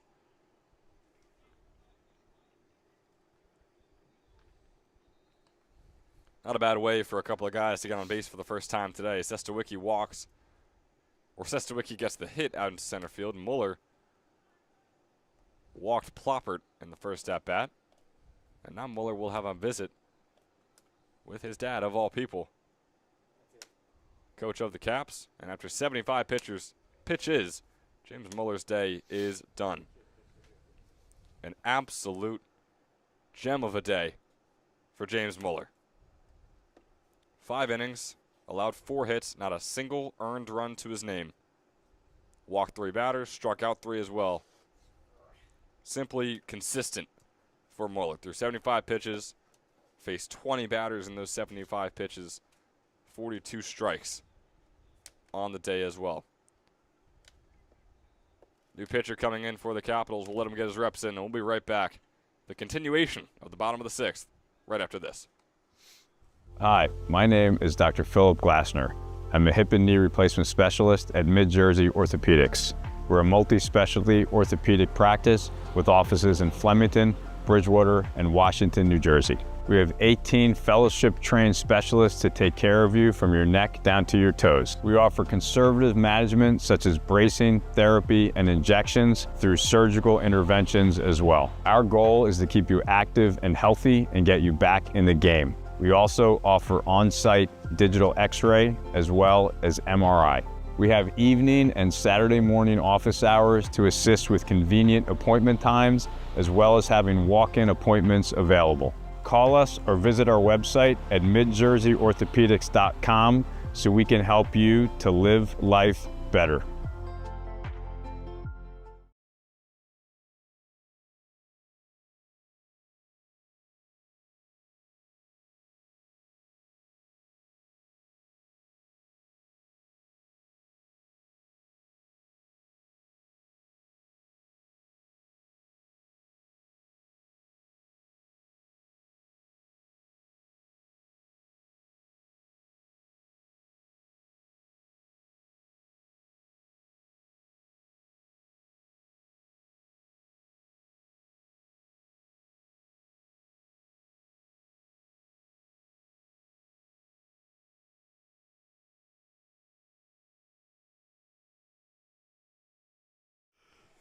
So back here in the bottom of the 6th, up on the mound is Jeremy Wacker, a man who's thrown a little over 8 innings so far this summer. Allowed 10 hits and 6 earned runs, facing off against Thomas Cano Pizzell, who fouls off the first one. He's walked 7 and struck out 8 in those 8 innings as well. Also hit 5 batters. We hope we don't see any more of those today. We've seen a couple. It's always rough for the pitcher. The batters don't want it to happen either. I know it gets them on first, but they'd like a few more ways to get over there on first before getting hit by a ball. We got an 0-2 count on Cano Pizzell after that called strike. Sestawicki on first, Ploppert on third. Still no outs to show for it. This one swung on by Cano Pizzell out into left field. Ploppert will waltz his way home. Sestawicki moves on to second, and Cano Pizzell gets the RBI single. Don't call it a comeback. We definitely aren't here in the press box, but the Generals finally, after not scoring a run in the past 3 innings, tally another one. 1 run in the 2nd, 1 run in the 6th so far. And still no outs. Nick Tomasetto is up at the plate with 2 runners on.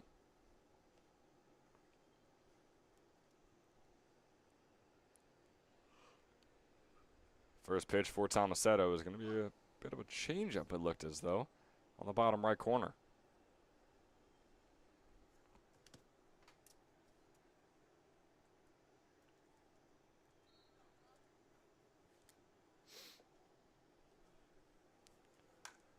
This one popped up sky high. Over to Schiermeyer. Making his debut out there in center field. Launches that one over to third base. Nearly in time. Not quite quick enough, though. What a toss by the center fielder.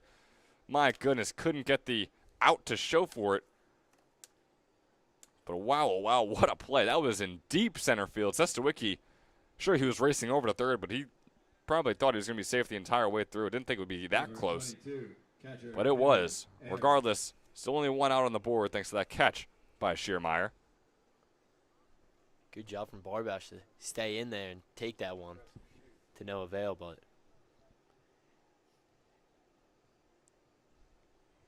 now on comes Henry Ayers. He's 1 for 2 today. Starts things off with a breaking ball outside for ball 1.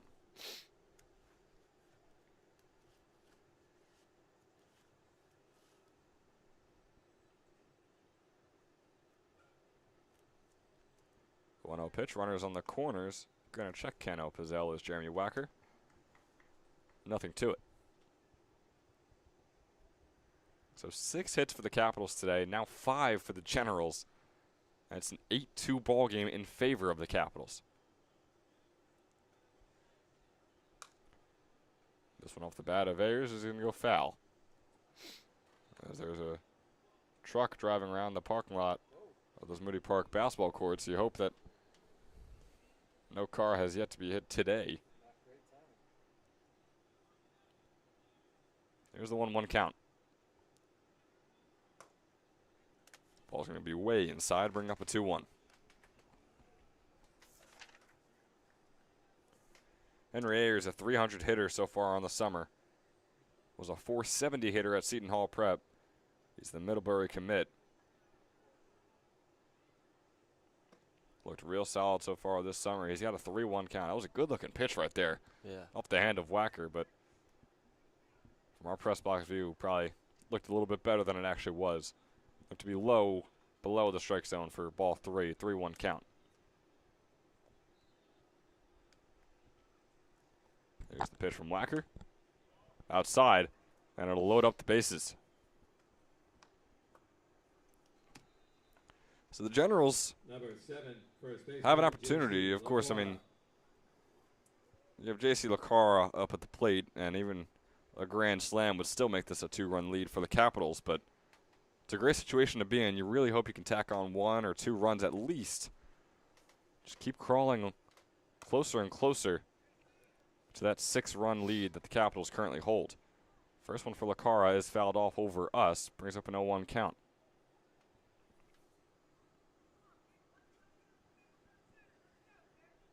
Looking into our pitcher, Jeremy Wacker, threw just barely over 3 innings in his sophomore season at LaSalle and had an 8.1 ERA. As this one's going to be a grounder by LaCara all the way out into right field. It was along the right field line. 1 run scores, 2 runs score, looking for the third. The 3 RBI double off the bat of J.C. LaCara. Boy, I mentioned how a grand slam would get things within 2. A 3 RBI double gets things within 3. 8-5. The Generals cut the lead down, slashing it. Capitals lead. And it looked like that probably should have been a triple. I think Coryell's thinking the same thing. He gave the double palms up to LaCara. I think he was telling him to get there, and he's confused as to why LaCara is still standing on second base. LaCara was standing on second base as the ball was rolling in to Tolbert in deep right field. That would have been a heck of a throw from Tolbert to make. It absolutely would have been. Regardless. Cannot complain about. Yeah, a 3-run the double. 3 runs batted in were going to be the number the entire way through. Sure, he doesn't get the triple to add on to his OPS or in his slugging, but still not too shabby from the guy. You're on Doherty. It's going to be a really shallow infield fly, near infield fly. Tolbert makes the grab for out number 2. Number 34. So Jeremy Wacker, boy, after what was a fantastic day for James Muller, Jeremy Wacker comes out and already immediately allows 2 earned runs. Muller now does have 2 earned runs to his name. Wacker does as well, though. The only difference, Muller pitched 5 innings. Wacker has 2 outs in total. Still a 3-run lead that the Capitals hold. Alex Bischoff is up at the plate looking for his first hit today. The 1-0 offering from Wacker. Checking the runner on second. Pitches in for a 2-0 count now. Ball is low and away. Both teams with 6 hits. Both teams have 1 error on the day. Capitals lead 8-5. Wind still blowing left-right here. Breaking ball too far inside. Bring up a 3-0 count.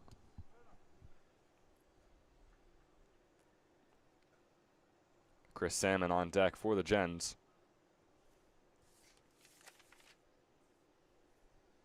Bischoff is just 2 for 27 so far this summer, including today's 0 for 2 day. Takes that ball in the bottom left corner for a 3-1 count. Now, people always say 3-0, these pitchers somehow are able to put it together and find the strike zone, even though they weren't able to on the first 3 pitches.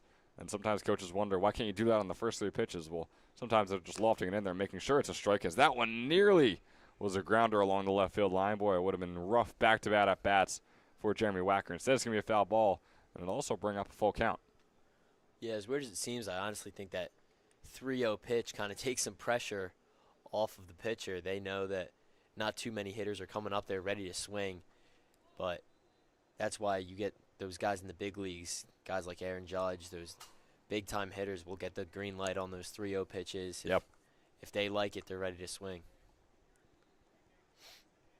It's all about the trust between the manager and batter. Of course, it's tough to have a ton of trust when there's not too much of a relationship here in the Summer League.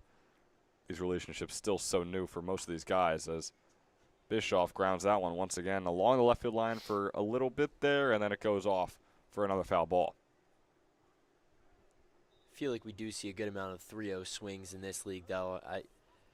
as Really? important it is to win. I have seen I would say more- the opposite, but yeah, sure. I think I've seen more than I would have originally expected. I think it's more on an account. Obviously, people are out here trying to get a win, but guys are out here to get reps, get better, and their coaches want to see them swing the bat. And it was not a bad rep from Jackson Scrow, the shortstop right there. Grounder goes right down to his glove. He makes the easy throw over to first off the bat of Bischoff, and Bischoff is out at first for out number 3. But boy, not before the Generals have by far their most successful inning yet. 4 runs tacked on. This is now an 8-5 ball game in favor of the Capitals. We'll see you in the 7th.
Welcome you back here in the top of the 7th.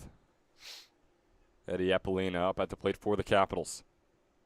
They now hold just a narrow 3-run lead, which again for the Capitals in recent memory is something that they would be proud to say.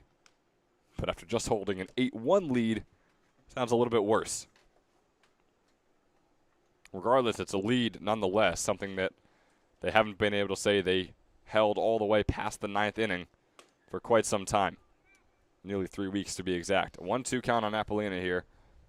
Hoiberg looking solid to start off the inning.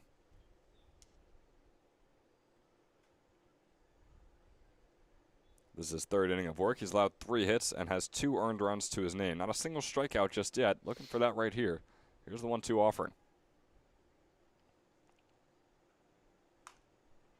Fouled off. Hitting off the shin of what looked like an assistant coach for the Generals. Didn't really get much of a reaction from him at all. So maybe it didn't, or maybe he's just that guy. Just sitting back down, legs crossed over. We return to the action. Still a 1-2 pitch. This one swung on, out into left field. Gets down and is fair. Eddie Appolina rounding first, heading over to second. Chugging along and staying put.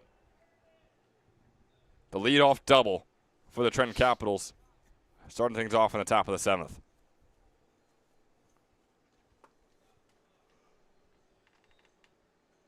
Not a bad start, especially trying to get the offense back rolling after what was a quite lengthy inning that the Generals were just able to put on, where they tacked on 4 runs. We now move on to Danny Sembinos. Boy, has he had a day. If you're not going to give the player of the game to James Muller, Sembinos might be the guy as he grounds this one over to the shortstop, Sestawicki, who makes the throw over to first. As I'm complimenting Sembinos, he is caught out for out number 1 here in the top of the 7th. But to give him his flowers before we move on so quickly through the order, Sembinos is now 2 for 4 with 2 RBIs to his name and a run scored. So easily the best hitting day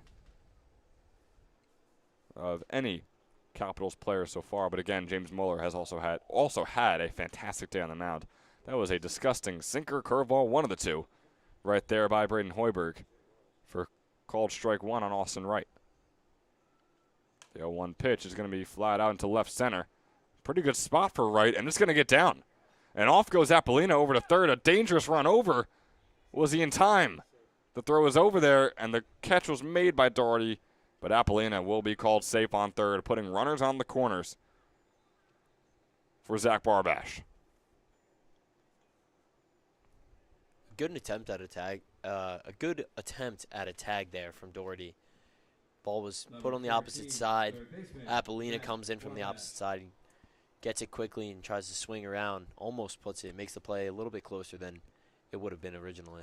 It was a real solid throw from Jack Plopper out there in center field as well, but fortunately it was just a bit too far out there in center field to have that throw get in there in time and put out number 2 on the board. Instead, there's one out. Runners in the corner. Zach Barbash up at the plate. Barbash is 0 for 2 today with a walk. Hoiberg now over 40 pitches. Swing and a miss there from Barbash on that inside fastball.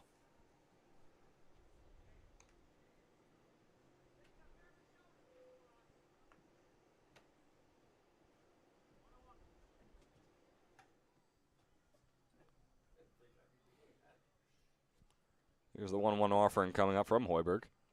Barbash still looking to get his first hit of the day. There have been 8 total so far for the Capitals.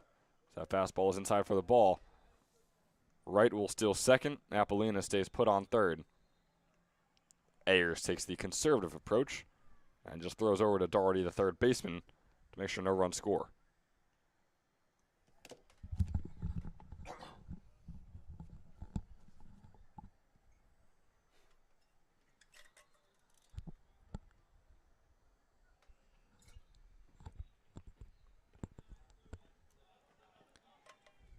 That ball in the dirt and getting away from Ayers for a second. He's able to race behind it close enough to keep both runners on. Still, it's a 3-1 count now for Barbash.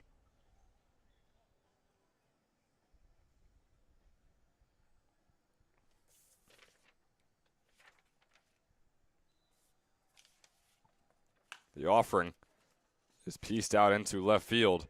Cano Pizzello chasing it down, making the grab on the run. Apollina will easily come home. Wright will have to be staying on second. After that throw goes right over to the shortstop, Sestawicki. And now it's a 9-5 ball game in favor of the Trenton Capitals. So Zach Barbash with the sacrifice fly for him. Number 26, center fielder Michael. And we move on to Michael Schiermeyer, his second at-bat of the summer.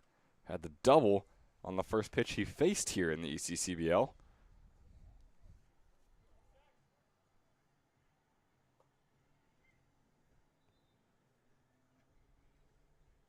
See what he could do in a second at bat.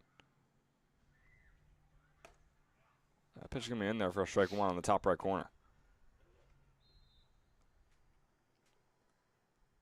Is he an Elizabethtown guy? Looks like it, yeah. It looks like that helmet, that blue helmet with the E on it. Likely wrapped up his senior season over there. 0-1 count. Turns into a 1-1 as that one's a little low.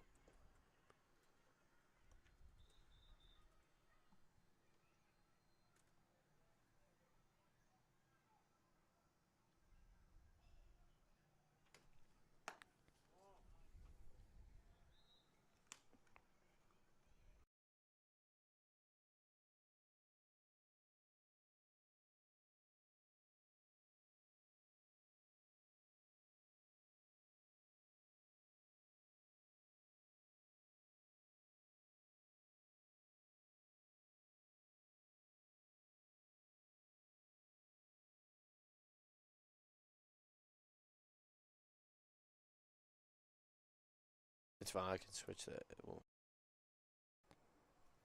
It's a 2-1 count here. Right on second.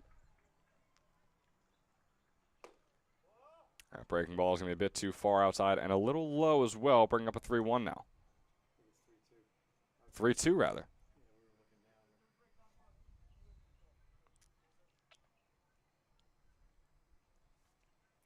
So here is the full count pitch coming up from Braden Hoiberg, his 50th of the game as well.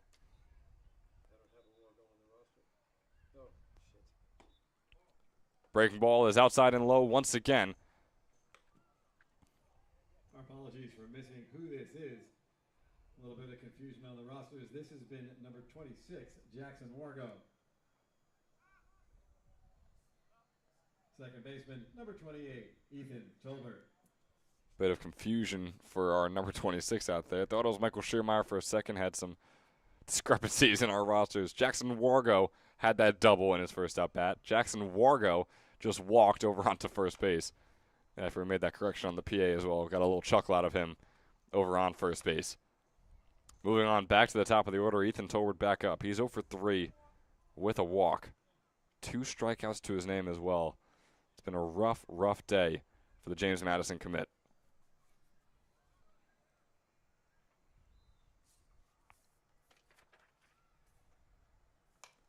Swung on, looking for his first hit of the day. He absolutely will get it. Ground ball out into right field. Right, rounding third, going home. And he gets down in time. 10-5 Capitals lead. Wargo is over there on third base as Tolbert puts runners on the corners. Number 3, left fielder, Jack Gill.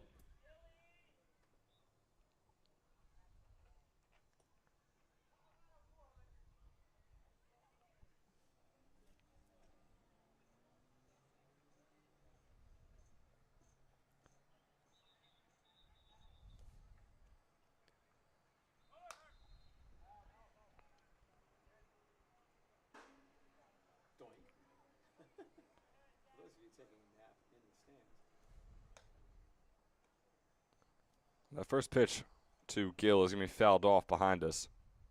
Rather to the left over there in the stands.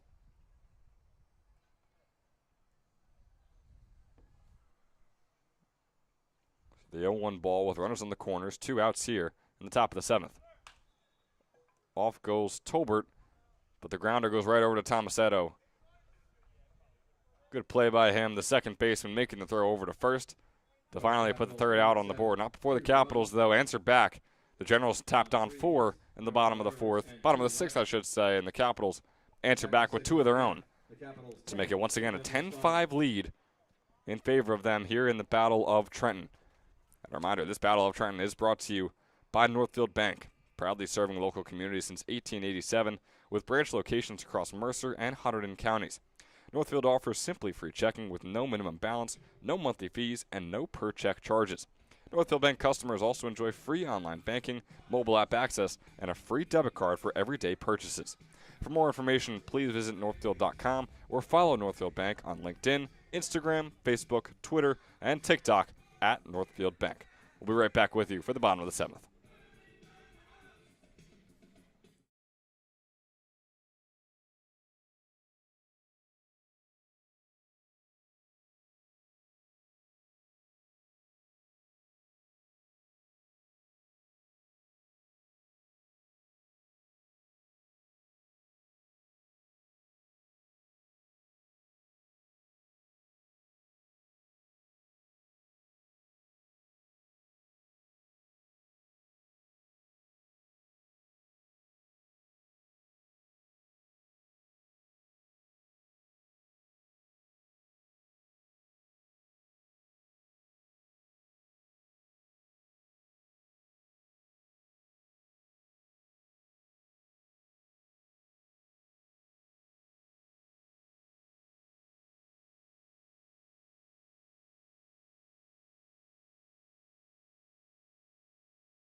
Welcome you back here in the bottom of the 7th. Chris Salmon up at the plate for the Trenton Generals.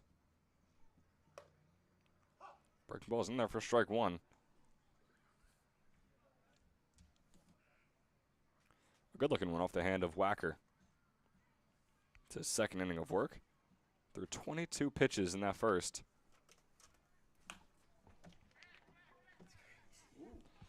And this one, off the bat of Salmon, goes over the right field fence and is gone. Chris Salmon, second pitch of the inning. See you later. An offensive showcase Much different from the first half of this game. Salmon is fired up, heading back to the dugout, trying to get his team behind his back, get the momentum going for the boys in orange. A 10-6 ball game, still in favor of the Capitals.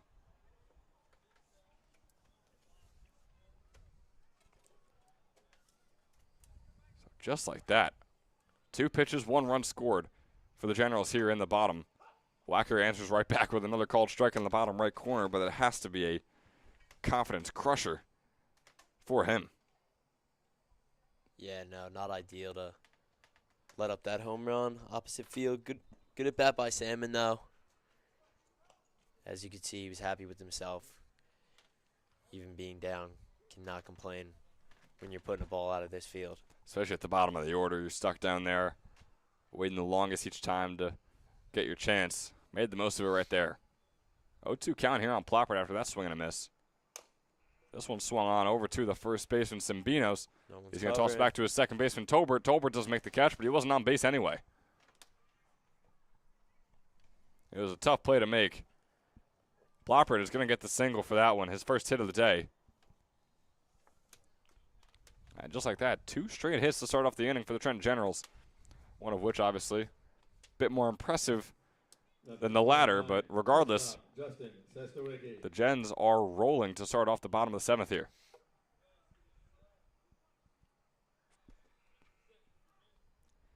On comes Justin Sestawicki. 1 for 3 today. Takes that first fastball outside for ball 1.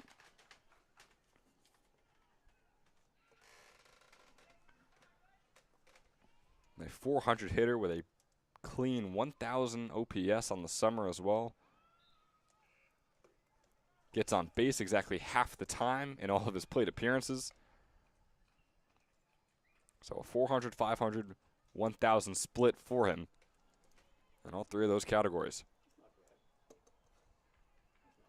In his redshirt junior season at Elon was a 237 hitter.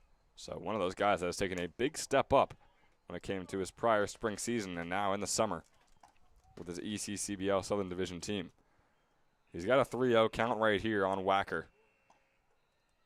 We'll see if one of these guys, I mean, we had that conversation before. I feel like guys barely ever swing on these 3-0s no matter what. That one's in there for a called strike, proving my point, Luke. I'm going to take it where I can get it.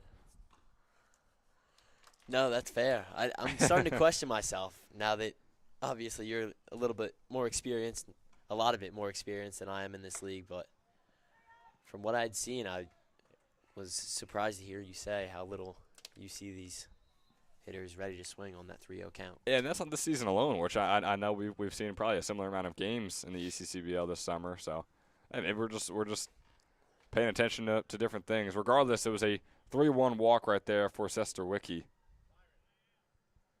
Puts Ploppert on second. He himself will step over on first. Wacker's going to get a visit from the Caps manager here.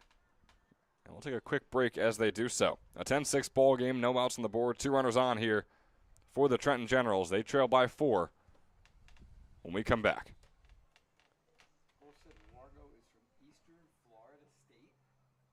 Hi, my name is Dr. Philip Glasner. I'm a hip and knee replacement specialist at Mid-Jersey Orthopedics. We're a multi-specialty orthopedic practice with offices in Flemington, Bridgewater, and Washington, New Jersey. We have 18 fellowship-trained specialists to take care of you from your neck down to your toes. We offer conservative management such as bracing, therapy, and injections through surgical interventions as well. Our goal is to keep you active and healthy and get you back in the game. We also offer on-site digital x-ray as well as MRI. We have evening and Saturday morning office hours to assist with convenient appointment times, as well as having walk-in appointments available. Call us or visit our website at midjerseyorthopedics.com so we can help you to live life better. Back here in the bottom of the 7th, 2 runners on for the Trenton Generals. They trail by 4. Thomas Cano Pizzell has had a very solid game so far, 2 for 3 on the day. There go the runners. Off goes the runners. Got him. Looks like Skro is going to make the tag, or he won't. Never got the glove on his back, so Sestawicki is safe on second as is Ploppert on third. Wow. So Jackson Scrow made the catch well in time, but had to come forward quite a bit for it and came off the base pass. Sestawicki just ran right behind him. Yeah, Sestawicki, I think, was not anticipating any throw down at second and did not slide, ran straight into second base, and Scrow just missed him. So Keno Pizzell has a 2-1 count after that called strike. Again, he's 2 for 3 with an RBI and a run scored. Very solid game from the Shippensburg University rising sophomore. Now has a 3-1 count after that ball. 2 runners in scoring position. Tying run is on deck in the form of Nick Tomasetto.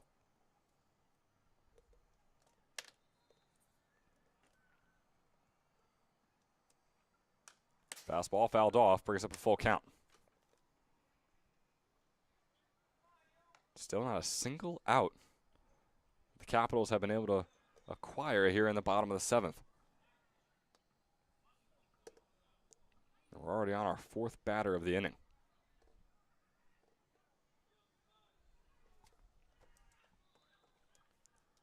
Here's the 3-2 pitch.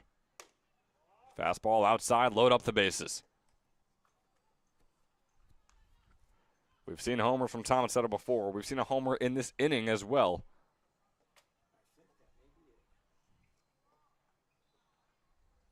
Could Tomasetto get the job done? Well, he'll have to wait and try and get the job done on a different pitcher. Another mound visit here for Jeremy Wacker, and his day is done. After 38 pitches, Jeremy Wacker has just 3 outs to his name. He allowed 4 hits and 3 earned runs, as well as 3 walks. Couldn't get a single strikeout either. It's a 10-6 ball game. Generals trail, but the tying run is up at the plate in the form of Nick Tomasetto when we come back.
Back here in the bottom of the 7th, once again, not a single out on the board for the Trenton Generals.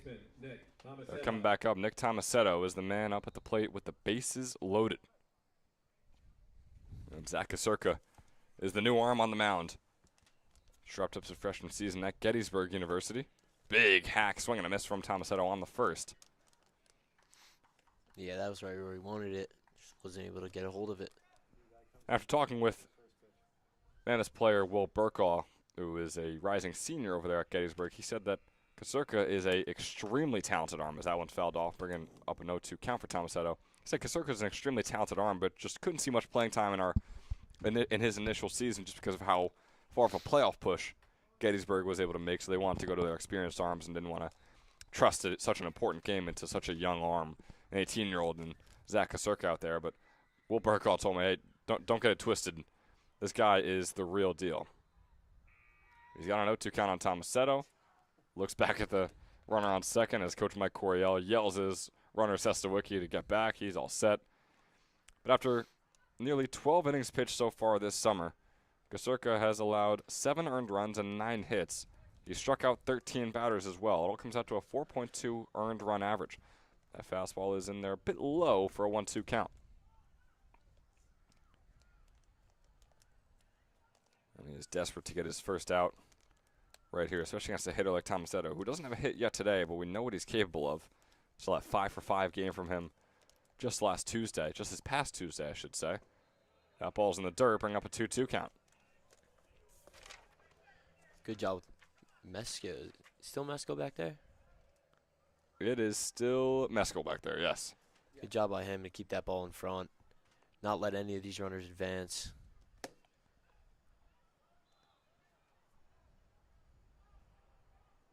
Do have a solid hitter on deck in the form of Henry Ayers. Next up, 2-2 count is fouled off.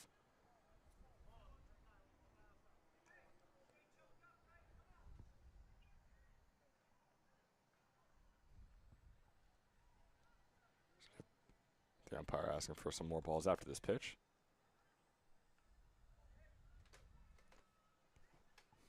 Here's a 2-2 offering from Kasurka, who's taking his time.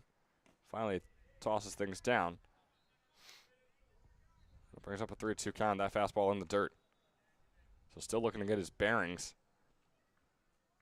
Couple of raindrops we're feeling out there, but nothing that should be impacting a pitcher's hand or arm too much at the moment.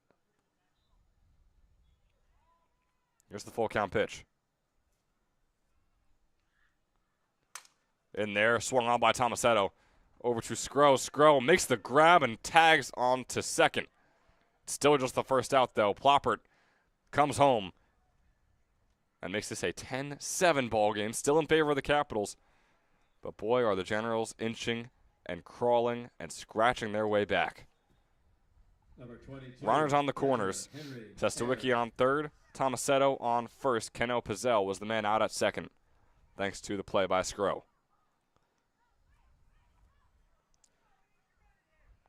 Now it brings on Henry Ayers. Just one out and a speedy runner out of Tomasetto. Wonder if he's going to try and make his move to second. Obviously, his run as of now is insignificant without Ayers getting in as well, but takes the double play out of play, and I feel like Coryell's got to be pretty confident in Tomasetto over there at first. That pitch finding the outside corner for strike one, so 1-1 count. I'm curious to see if we might see the same strategy they used before, where you have the runner on third steal home and the runner on first steal second. Now, of course, it would give up the out, but you still would have, let me do some quick math here, you still would have 7 outs to work with the rest of the game to make up 2 runs. So I'm curious to see if that might be the play. It's a 2-1 count here for Ayers. He's 1 for 2 on the day with a walk. Yeah, I wouldn't be too surprised to see a little bit of a delayed steal. Tomasetto, obviously, as I mentioned, a talented runner, would be able to hold himself in a rundown, hopefully long enough for Sestawicki to get in and score. I just don't know if Coryell's ready to sacrifice an out for just 1 run at this point. 3-1 swing and a miss there from Ayers. It was a bit of a high pitch. Wonder if that would have been called a ball and would have loaded up the bases once again. But not to dwell on the past, here's the full count pitch. Kasurka taking his time. And we'll toss things over to first. Tomasetto over there getting back safely.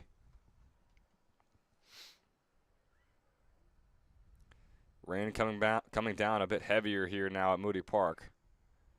Would be absolutely detrimental for the Generals if this game for whatever reason, would have to be canceled, as this one's grounded nearly out. It's fair. What a play by Barbash. And it was called foul. Wow. Boy, was that a close call to make. Barbash laid out. I would have liked to see Barbash just unleash that throw, regardless of it being foul. See if he was going to be able to get it there cleanly. He got up in a hurry, fully ready to throw that.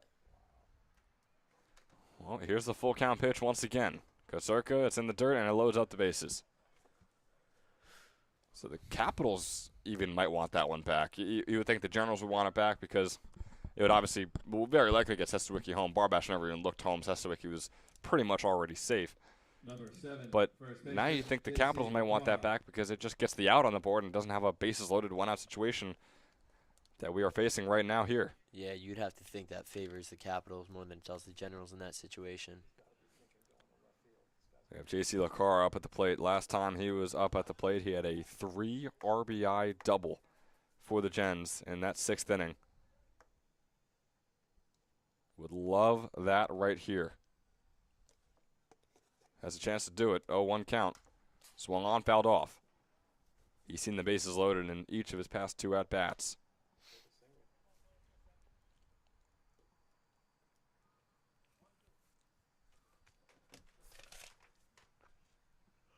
LaCar's a .250 hitter on the season. He's 1 for 3 today. He has no 2 pitch coming up here after that foul ball. Not going to be in there. It's going to bring up a 1-2 count as that one's high and inside.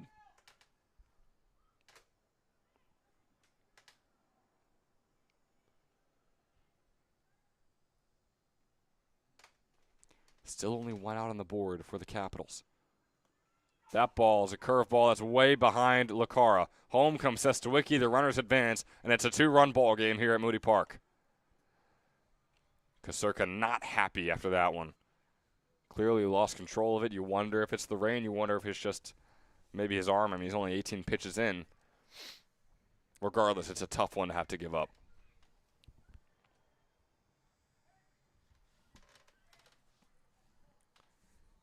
It's a 2-2 count now on LaCara. This ball in the dirt. Tomasetto will come home, and it's a 1-run ball game with Ayers on third. LaCara still up at the plate. You could still see the rain coming down, and just to give Kasurka the benefit of the doubt, that's what you have to try and chalk this up to. I mean, the rain is coming down much heavier than it was just 10 minutes ago. Now, maybe he really is just losing at these last 2 pitches, but you have to feel for the guy out there. Yeah, he doesn't look like he's too bothered by the rain. I think this is, I don't know, it could just be some accountability out of a mature pitcher, but he's now spiked 3 pitches in a row. 3 straight wild pitches from Zach Kasurka tie up the ball game here at Moody Park in the bottom of the 7th. A 10-10 ball game. All of a sudden, it was a comfortable, semi-comfortable, we'll say, 3-run lead for the Capitals 3 pitches ago. And it was the same batter throughout. J.C. LaCara now finally walked over onto first base. As it's now 10-10. Now 18 runs combined in these past 3 innings for these teams. Tolbert with a nice play here. Looking for a double play. Doherty on the hit. Get it out. They hit over to Tolbert. He tosses it over to Skro. Skro over to Sembinos. What a play by the defense once they're finally able to be used after what was a rough ending to an initial inning out of Zach Kasurka. But it's been a very solid pitcher so far this summer. Turned into disaster in the past, say, minute and a half right here at Moody Park. All of a sudden, it's a 10-10 ball game. The rain is falling here in Ewing, New Jersey. We'll see you in the top of the 8th. I would expect nothing less. Hi, my name is Dr. Philip Glassner. I'm a hip and knee replacement specialist at Mid-Jersey Orthopedics. We're a multi-specialty orthopedic practice with offices in Flemington, Bridgewater, and Washington, New Jersey.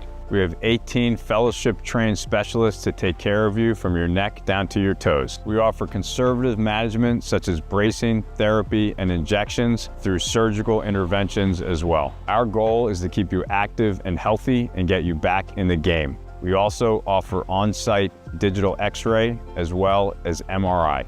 We have evening and Saturday morning office hours to assist with convenient appointment times, as well as having walk-in appointments available. Call us or visit our website at midjerseyorthopedics.com so we can help you to live life better.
Plenty of changes here defensively for the Trenton Generals. Most importantly, Alex Bischoff is the man out there on the mound for the Gents.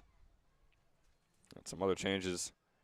Braden Hoiberg, who was just on the mound, is now playing third base. Lacara is the new catcher, and Justin Doherty is at first with Ayers now in right field. This one popped up sky high by Shin. He's 1 for 3 on the day. Make that 1 for 4 after that one's caught by the shortstop, Justin Sestawicki, for out number 1.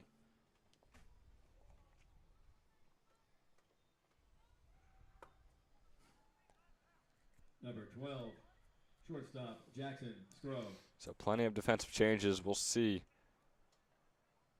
They will be put to use, and we'll see if they will be able to live up to that use. It was a tough pitch right there by Bischoff. That wasn't even close to going over the plate. It was a few feet behind Scrow, actually.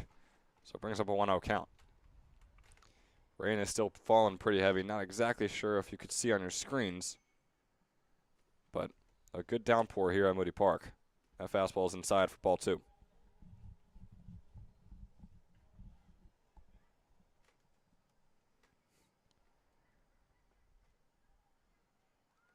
Here's a 2-0.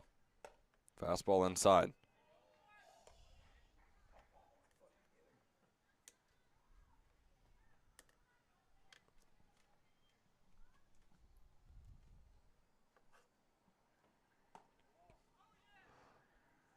The 2-1 pitch is a breaking ball. It's inside. Every single pitch has been very far inside, including that one pitch, if you want to say it's inside, when it went a few feet behind Scrow.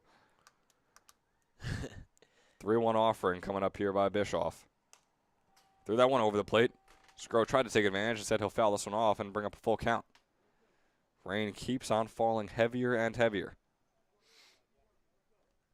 Not ideal conditions like we had in, I'd say, the first 4 or 5 innings of this game.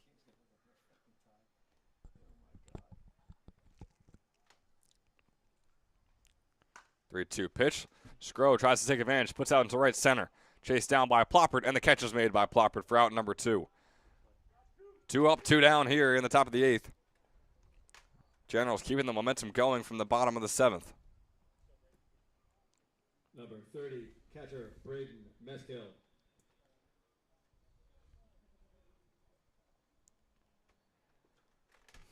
And on comes the catcher, Braden Meskill.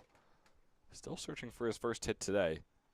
He only had 1 hit yesterday, but it was an all-important 3-run homer. First pitch, another one breaking ball inside for a 1-0 count.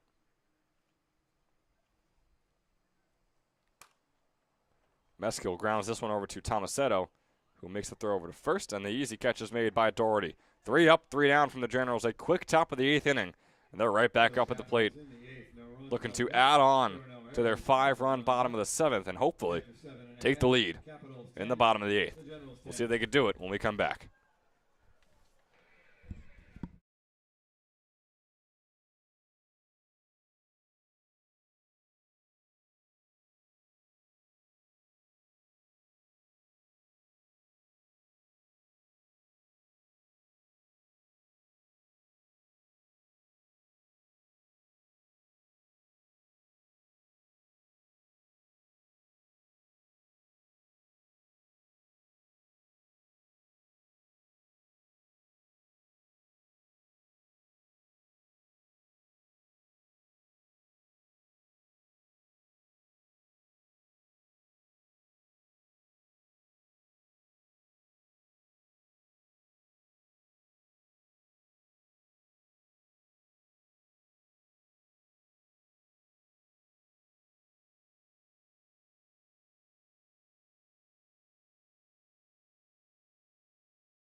So hitter turned pitcher, and going to go right back to hitter. Alex Bischoff up at the plate here after a nice 3 up, 3 down inning for him on the mound just a couple minutes ago.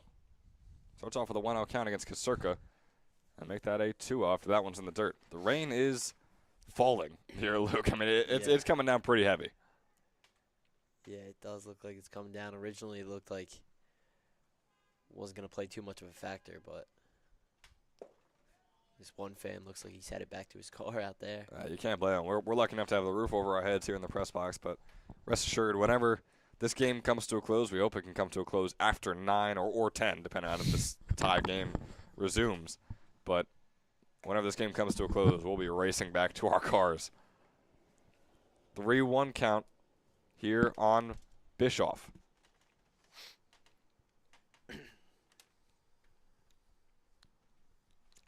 Here goes the offering. This one swung on over to Ethan Tolbert. He makes the grab, makes the throw, and it's there in time for out number 1. So first out had in the bottom of the 8th.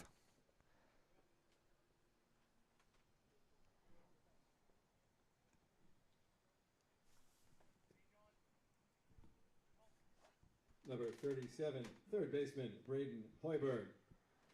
Now up to the plate is Braden Hoiberg. He goes into Salmon's spot because Chris Salmon coming out of the game now. Had the home run earlier. His day will now be done.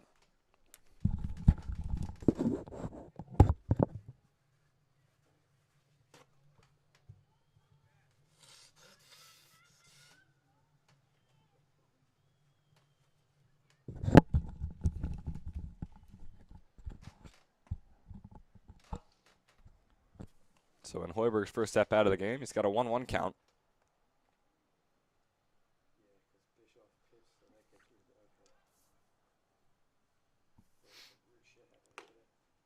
Ooh, checked himself. That's going to be a called strike 2, or a swing and a miss, rather, on strike 2.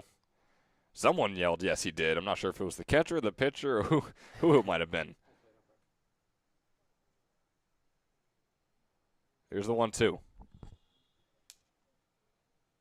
Breaking ball, swing and a miss there from Hoiberg. That's a good pitch out of Kasurka there. Beautiful pitch out of Kasurka. Great way for him to bounce back because, I mean, man, it was about the worst way to end off the latter half of the bottom of the 7th with those 3 wild pitches. 3 runs come in, and the game is all tied up.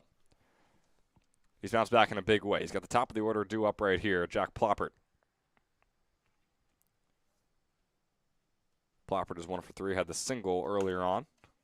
Pops this one sky high. Wargo is going to chase down along with Tolbert. Tolbert's going to call for it, and Tolbert's going to make the grab, nearly falling over as he does so. But nonetheless, 3 up, 3 down in the bottom of the 8th. Moving on to the 9th. The rain is falling down heavily here at Moody Park. The game continues. 6 more outs, or possibly 12 more, depending on if this tie can be broken. We'll find out when we come back in the top of the 9th.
Back here in the top of the 9th, starting things off, is Alex Bischoff, starting off with a fastball inside against Eddie Apolina.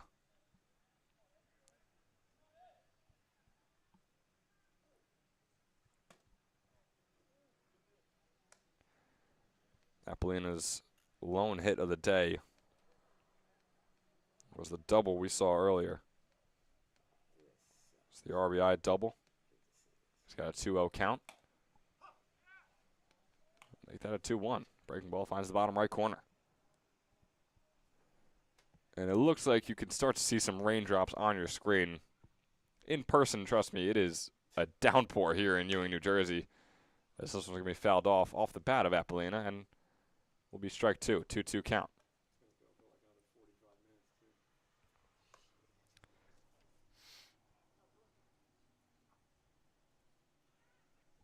I'm sure our bright lights will probably help with you seeing those raindrops. That's the 2-2 pitch coming up here. Swung on by Apolina out into left center. Will it get down? It absolutely will.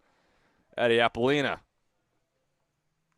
with the first hit of the inning in the first at-bat of the inning.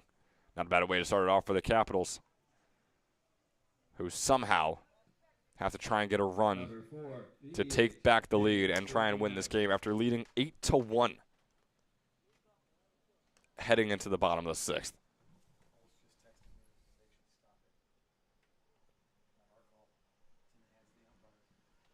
Yeah, you got to wonder if there was no tie in this game going into that last inning, if they would have called it. As this rain keeps coming down as hard as it is. You're almost surprised that the umpires have not called this game yet. And I'd have to believe that the reason is because there's no winner. If there was a team that they could call the winner of this game, I'd assume that they would be able to just wrap it up. You gotta feel for these pitchers out there. I mean, I know you played baseball. I'm sure guys on your team, especially the pitching staff, weren't too fond of downpour games where they're still out there. Bischoff seems to be doing okay so far, as this one's going to be grounded right over to Hoiberg. Looking for the double play. Throw over to Tomasetto. Tomasetto with a throw to first. What a stretch by Justin Doherty. That's a quick 2 outs on the board. Good turn from Tomasetto there. It's a weak ground ball. Hoiberg's able to get it quickly, and Tomasetto with that strong arm, and Doherty with the stretch. Fantastic play from the Generals defense. Good pitch. It was nice. A lot of stuff on that breaking ball on its way nearing the strike zone, but not close enough. It's a 1-0 count here for Austin Wright. Another guy who's 1 for 3 today. Got a 1-0 pitch coming up right here. Fastball inside for a 2-0.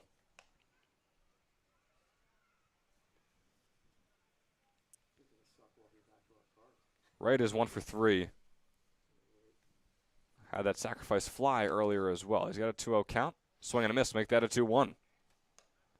The wind is blowing left to right. The rain is going north to south. I don't know if that is how you would describe rain coming down from clouds. Rain is coming up to down. 2-1 count. Oh boy, that ball right there went north to south right into the dirt a couple feet in front of home plate. Brings up a 3-1 count. Switch that one out. Yeah, Bischoff asking for a new ball right when that ball hits the dirt. That is immediate mud all over it. Again, this game is still going. Home plate umpire looks like he might be calling the game right here.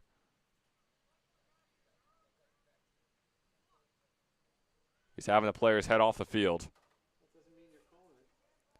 Does not mean that the game is over, but this rain has no signs of slowing down.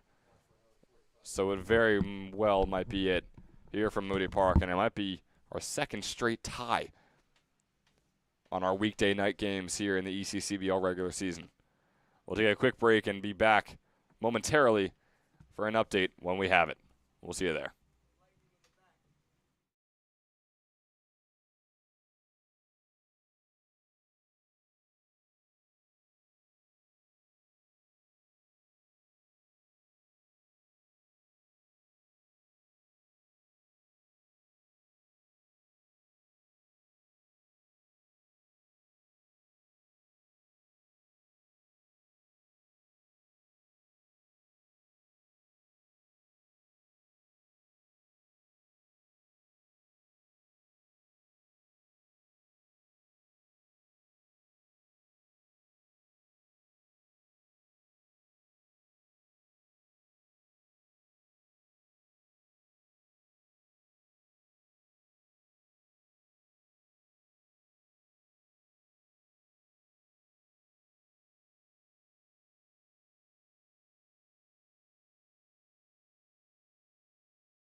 A quick update here from Moody Park. Got about 20 more minutes. There was a lightning flash behind us here in the press box that our infield umpire saw. That's why the game has been called for the next 30 minutes. Of course, this rain doesn't look to be stopping for another half hour to 40 minutes. So all likelihoods are pointing towards a canceled game and a game that's going to end in a 10-10 tie. Of course, there is a small chance that the game continues. If it does, we will be right here for you and ready to finish it out, as it is a good one. 10-10 heading into the bottom of the ninth, nearly heading into the bottom of the ninth. 2 outs on the top right now. If there's more baseball to play, we're right here to call it. If not, we will be letting you know.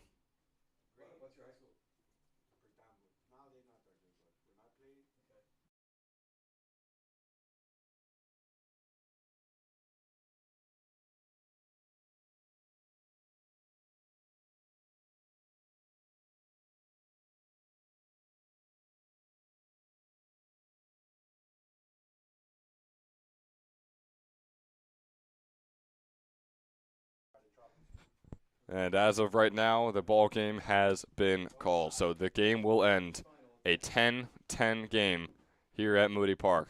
The Capitals held an 8-1 lead in the top of the 6th. And just like that, give it all away, and it ends in a 10-10 tie. The Capitals are still without a win since all the way back on June 7th, where they got a win in game number 1 of their doubleheader against the Rattlers. It was a 12-10 win there. They allowed 10 runs in this one once again, but cannot get any more than that. Now, there's some options for our player of the game here. Eddie Apollina is one. He went 2 for 4 with an RBI, a walk, and 2 runs to his name. Pitching-wise, you have James Muller, who had 5 innings pitched and just 2 earned runs as well. He struck out 3 batters and walked 3 as well. And over on the general side, you could pick a guy like Thomas Cano Pizzell, who went 2 for 3 with an RBI and a walk and a run. You could go with Andrew Brown, who pitched 4 innings and had just 2 earned runs, did walk 5 batters and struck out 3. So, Luke, I mean, if you had to have your pick out of all those guys, is there someone that you're leaning towards? It's always tough in a 10-10 tie. Yeah, but and especially when you see 20 runs on the board, it's especially hard to give it to a pitcher. But I really do think Muller looked like he had his stuff today. He was dominant through those first 5 innings. Yep. And he ends up letting up those 2 runs. But obviously he lets up those base runners, gets those earned runs. But he's out of the game when they end up scoring. And I would like to think that he ends up pitching himself out of another jam and coming out with the less runs than he ended up getting recorded for. And James Muller will absolutely be our Toyota player of the game. Just got confirmation of it. Once again, through 5 innings pitched, he had 4 hits. 3 runs were on the board while he was on the mound. 2 of them only earned to him, thanks to Ethan Tolbert's error at second base. There were 3 walks and 3 strikeouts to his name. A solid pitching day, right? Nothing to really write home about, but good enough for our books in this game. A wild game. The pitches were spread out the hits were spread out very evenly amongst all the hitters. No one really had a fantastic day hitting-wise. James Muller had a very solid day on the mound, and he will be our Toyota player of the game. Once again, it's a 10-10 tie in the Battle of Trenton. Neither side will surrender, but neither side will get a chance at redemption until these teams meet again. Saturday, our doubleheader is coming up. There is rain scheduled for Saturday. We hope we will be back with you on Saturday. If not, the closest date to that will be likely Sunday, and then Tuesday will be our next confirmed weekday game here at Moody Park. Until then, we'll see you later. Have a great night, folks.